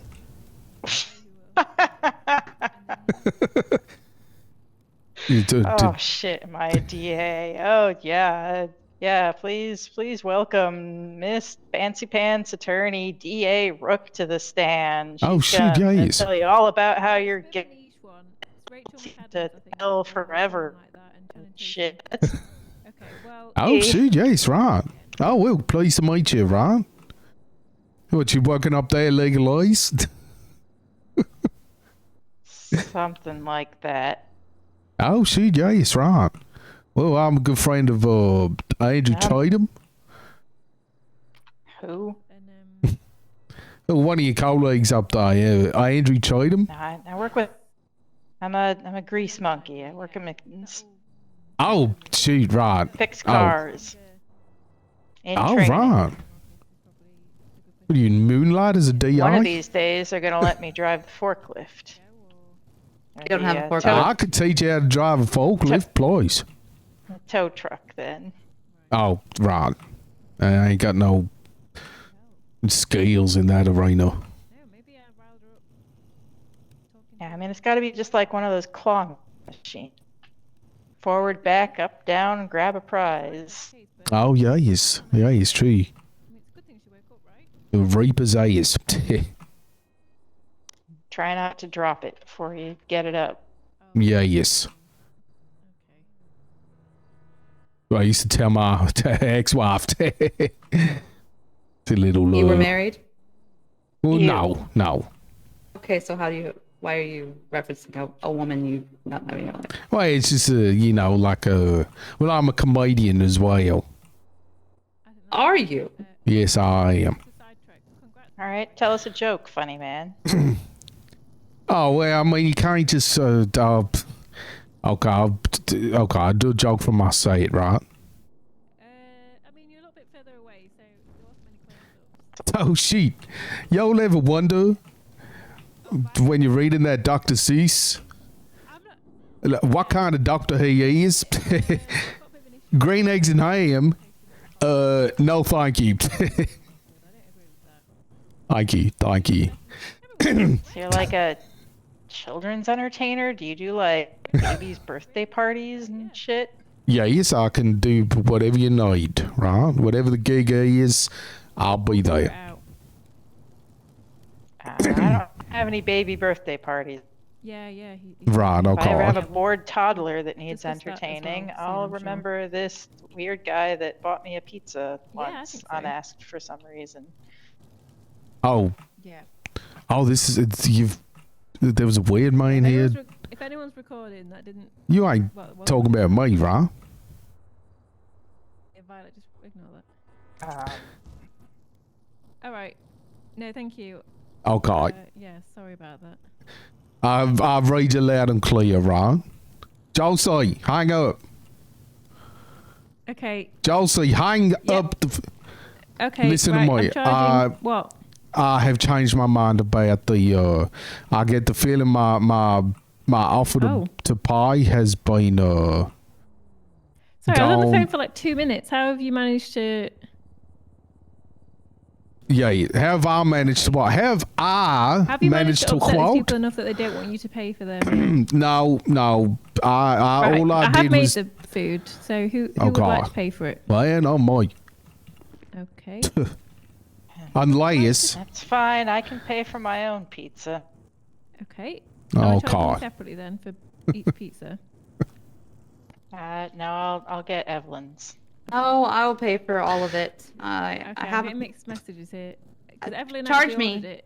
Yes, charge me. I can pay for my own pizza. Thank you very much. Okay, there you go. Right, I'll put Thank it on you. the counter for you. Sorry about that delay. That's fine, please. There you go. Enjoy. No, I have to run. I have a plane to catch. Hope you all have a good okay. time. Safe travels. Okay, Thanks. goodbye. Bye. Bye. All right. Okay. Oh, thanks. I mean, Well. she's busy. She's got shit to do. Fair enough. Well, I think she's into me, right? Andrew. Ew. Well, she I don't keeps know why I saying, just she called keeps you telling me Andrew. she ain't married. Out of Daniel. nowhere, she'll just keep saying, "Oh, I'm not married." That's because you keep calling her Mrs. and she doesn't like that, and you should respect that. But why she keeps saying, "Oh, I'm not," I ain't. She's like just trying to correct battering you it. in a specific way, I guess.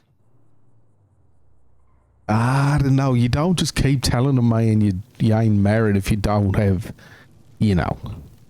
Do you think it's like she's trying to say it enough times that you'll be like, does she want me to marry her? That's kind of where I'm at. Okay. You have to see if she does it again next time. No, I can't. I ain't. Well, I mean, I don't know, right? I don't you know. into Just the her? feeling I got. Well, I mean, she's I don't think beautiful you were very lady, good. I don't think you were a good match right? because you're both quite standoffish. Yeah, but it's like Oh, is it like enemies to fire and lovers? ice, right? Right. Or air and okay. fire. I don't know. I don't know, right? I get think that. maybe we got a little chemistry going there. You love to hate each other, that kind of thing. Yeah, well, no, not that neither. But I mean, it's Okay. something, right? Right. Yeah, right. I mean, I don't like this tone. It's like raw, like grumbling thing you're doing. oh yeah, it's okay. All right. Well, how about how'd you give me a Very pizza, exciting. right? Yes. What would you like? Let me get a pepperoni and a beer. Celebrate, right? Celebration.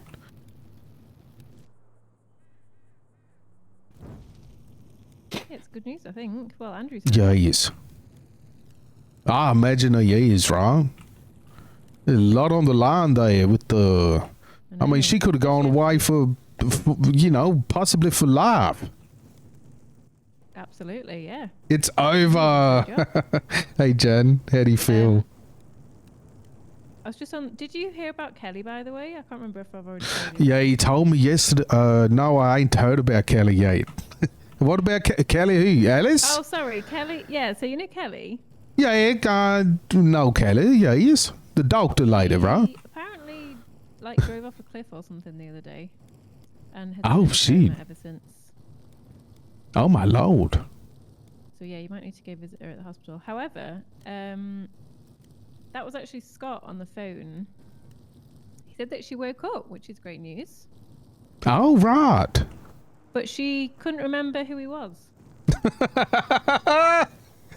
Oh, she got that amnesia, right? Amnesia, yeah. Oh Have my you lord. seen or heard of the film The Vow? No. It's got Channing Tatum in, and I that's love kinda what Channing happens Tatum. in that film. Well, you'd probably like this film then. Well, He's married and I like his the wife- title. Yeah, well, his wife's in a car crash or something. She wakes up, she doesn't remember marrying him. They get divorced and go on their own lives again, and then they sort of come back together. It's very sweet. Yeah, he's right. Oh, spoilers. Well, no, because I've not given you the details. There's a lot more than that happened. Okay. Is there a twist? I'm not going to tell you if there's a twist. That's a spoiler in itself. I'm testing you, Josie, and your past. Well, yeah. All I'm saying is that's quite a normal thing, isn't it? To have amnesia after a crash. The fuck is that? I told him not to panic, but yeah, if you do see it, just be careful of that, I guess. Okay. All right. Of who? Of Kelly. Kelly. She's got a bit of amnesia, just a little bit.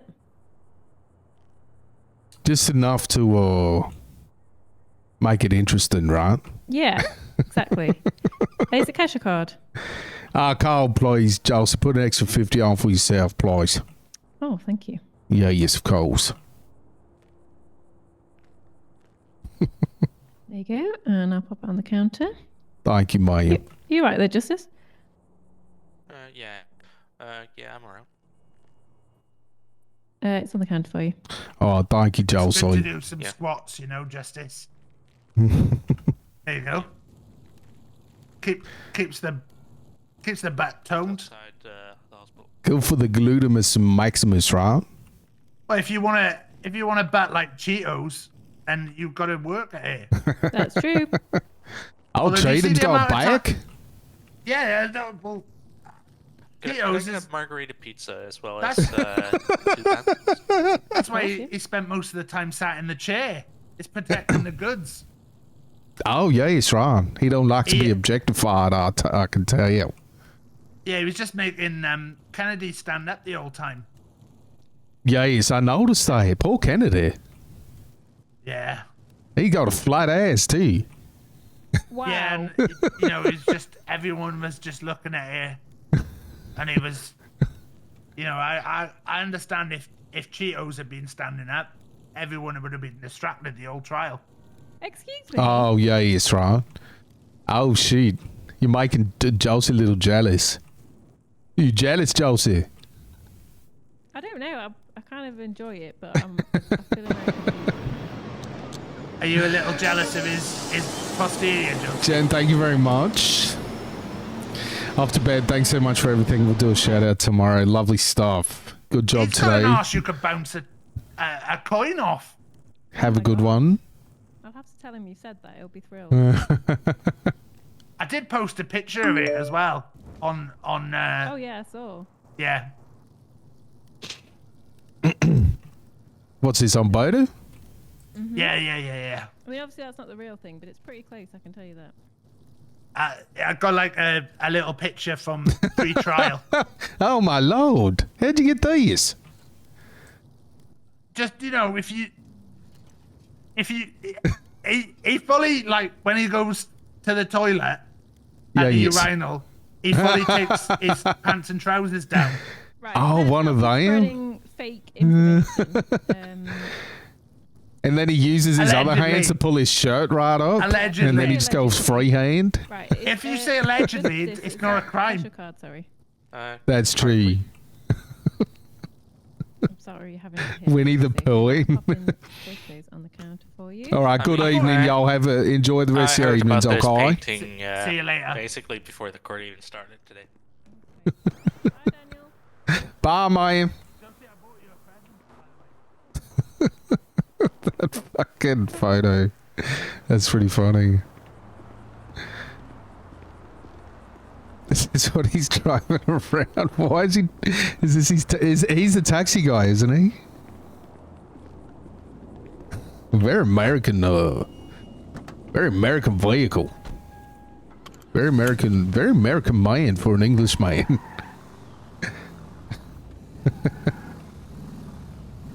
I miss what he said about the ass. Is it good or bad? Yeah, he's been very generous about Cheatham's ass. That he had to sit down most of the time or else everyone would be distracted. You could bounce a quarter off it or something. I forget. You could bounce something off it.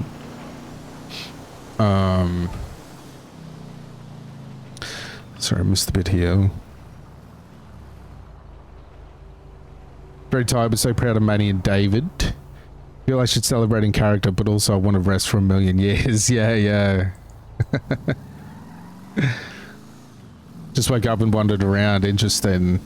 Sensing a pattern here. Yeah. I was gonna say, talk to Michael Appleseed. He might know what's up with Kelly.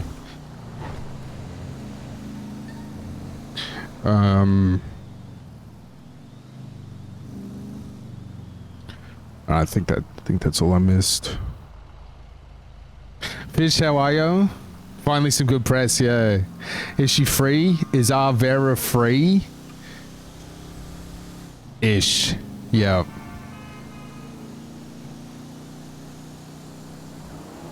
I think well, from what I'm led to believe, that's basically best case scenario. I would have figured her walking free was best case scenario. But the way LeChuck has described it,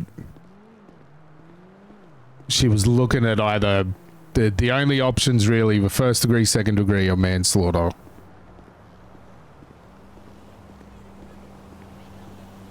even if it was all completely self-defense, she'd still cop a manslaughter. Yeah, pretty interesting trial. But yeah, she won't. She probably won't be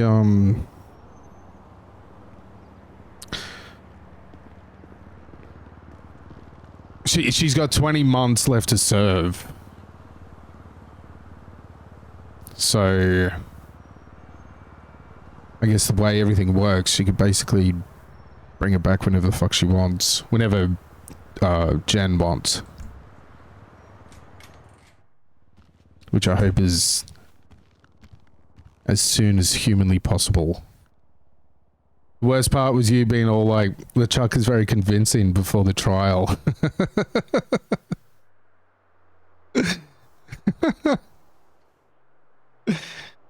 Yeah, well, he is. Numa, how you doing? What do you have against eating and drinking? I like to live on the edge. Like, it's literally the most basic thing. Wait, she got a charge? Yeah, manslaughter. The judge ruled that although she acted lawfully by stabbing Rab, the strangling was unlawful. But I guess he didn't buy that she meant to kill him.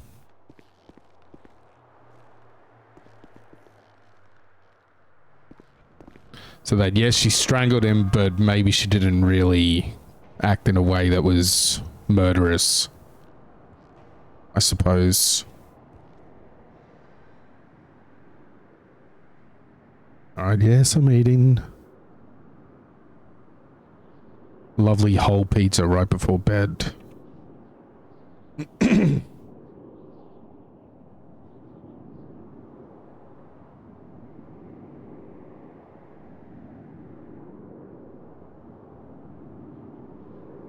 But that wasn't the charge the prosecution brought up. Interesting. Yeah, is that how it works in real life? If you can't prove the specific charge you're going for, that's it, right? You can't try again. You can't get it to a lower charge. You got to go with one, prove it, and then it's almost like this is roleplay. Is it bad that I was zoned out when Rook was being mouthy to Woodcock because she does it so much? I don't know. I haven't,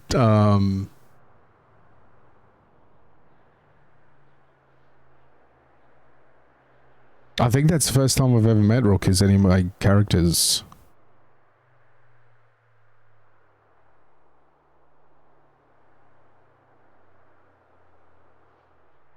Let's finish the pizza.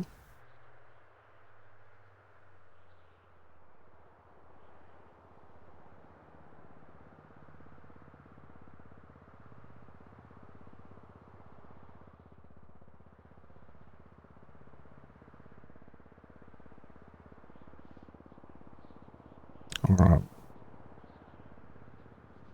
You met her as Gabola, right? Oh, yeah. She wasn't too bad to Gabola. Emily, how are you? Very good job today and yesterday. I'm happy with the outcome. Will be nice to see Verity out and about soon. Yeah, definitely.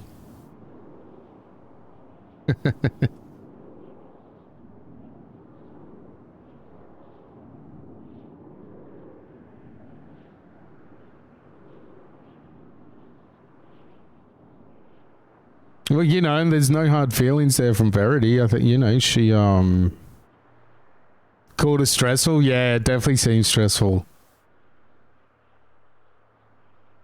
But, you know, even though Violet's, one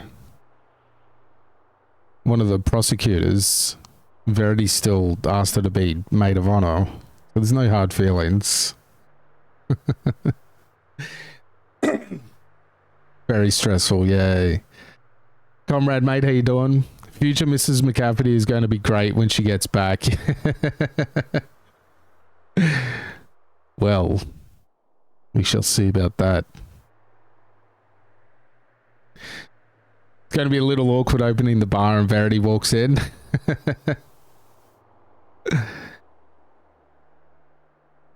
I'm glad some other people are now familiar with court trauma that I've lived with since Nancy vs. Pickles. Woodcock vs. Pickles, yeah.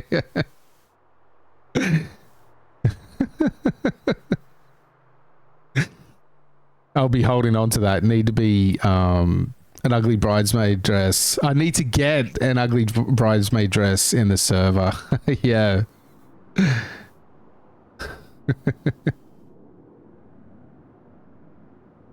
GG. Mrs. McCafferty? No way, not GG. She even go for that? What, you reckon she might fucking go for that? Yeah. I had a brief moment of thinking maybe Violet does a crime straight after this is over. Well, I saw every single crime was available. There were enough cops on for every crime to be attempted. I was expecting there to be crime, actually. I was going to log off like 20 minutes ago. Figuring everyone would be around to do some crime.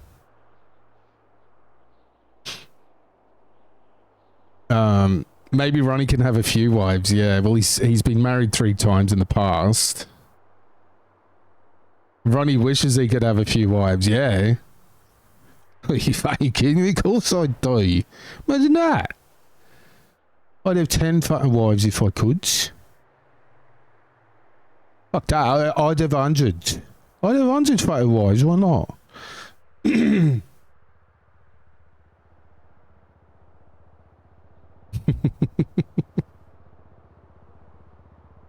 I'd marry anything that fucking moves.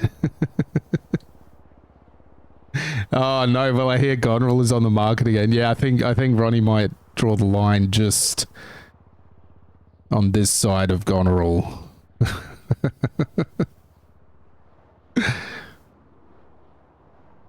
Although he is increasingly desperate.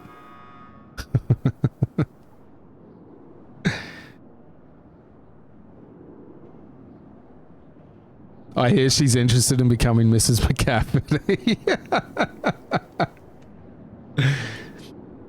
McCafferty still have a target on their back? Jeez. Never say never. Yeah, true. Like a guilty cigarette. It would be the time, yeah.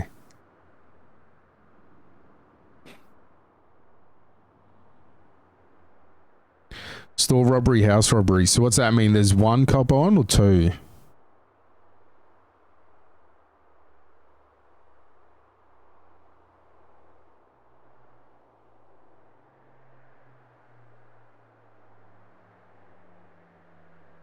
Minor crime, just to take the edge off. I can give up any time I want.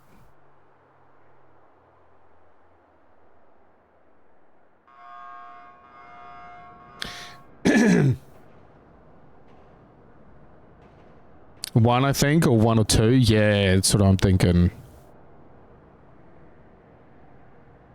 I did honestly think about pickpocketing someone just for the rush. Straight out of court. Completely turned your life around. Probably LeChuck and someone else, yeah. Oh, we did just see Justice down the pizza shop.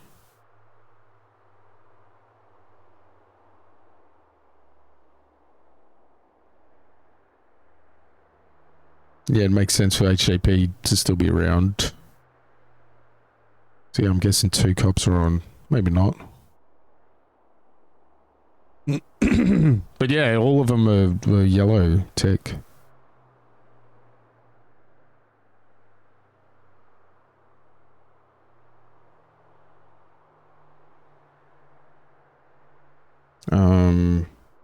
But yeah, alright. Excuse me. Well, I am fucking starved. I was trying to do crime while the trial was on, but it didn't work out as planned. Ah, right. That's diabolical.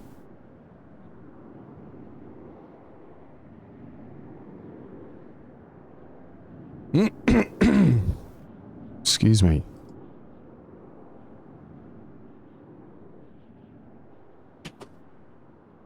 What are you doing? Oh.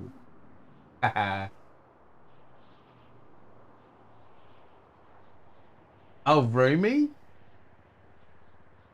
Oh, she's obsessed with K-pop demon hunters. Aren't you?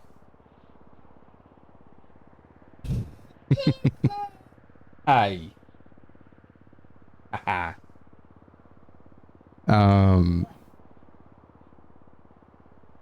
Yeah, send that. Good go. Oh, you be careful. Can you leave that open? No? Oh. Yeah, of course. He's got to do the opposite. Look, I didn't know her and she got off light. Oh my god, yes, it's so good. I'm sick of it. Already? Yes, yeah, she loves it. And all the kids at daycare apparently love it too. The songs are pretty, you know... The songs are really good, so I get it. Yeah, the songs are pretty good.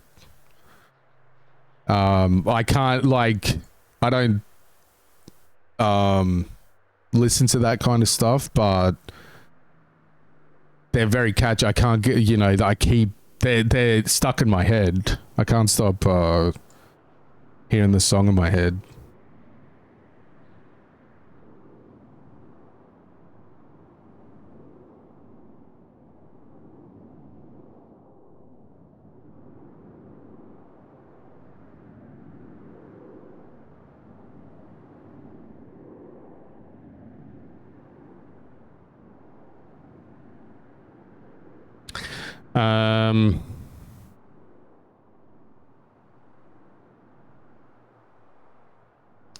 All right, let's raid over to Mino, shall we?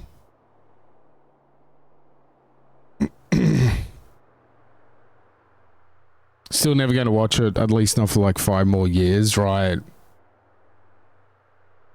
I wish I had that option.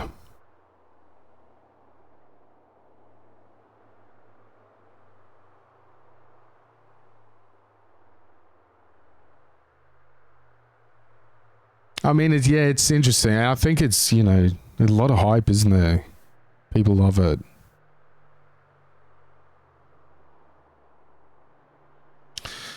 Cool. All right. Yeah, I'm gonna run. I'm so fucking hungry right now. So let's go see what Mino's up to. I assume he's still on his live.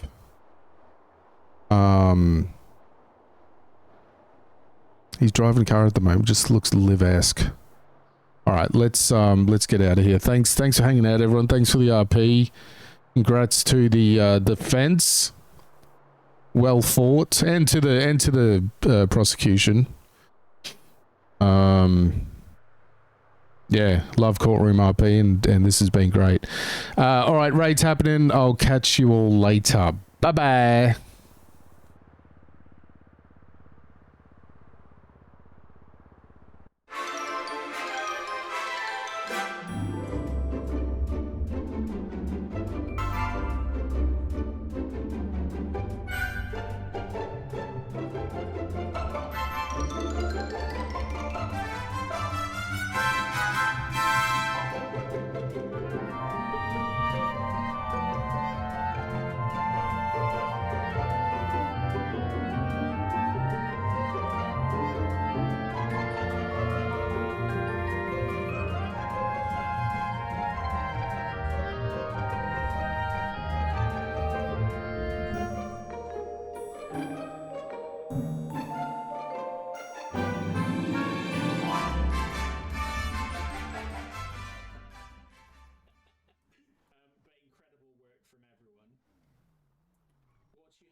Seen me with low fuel again. I swear I don't just go.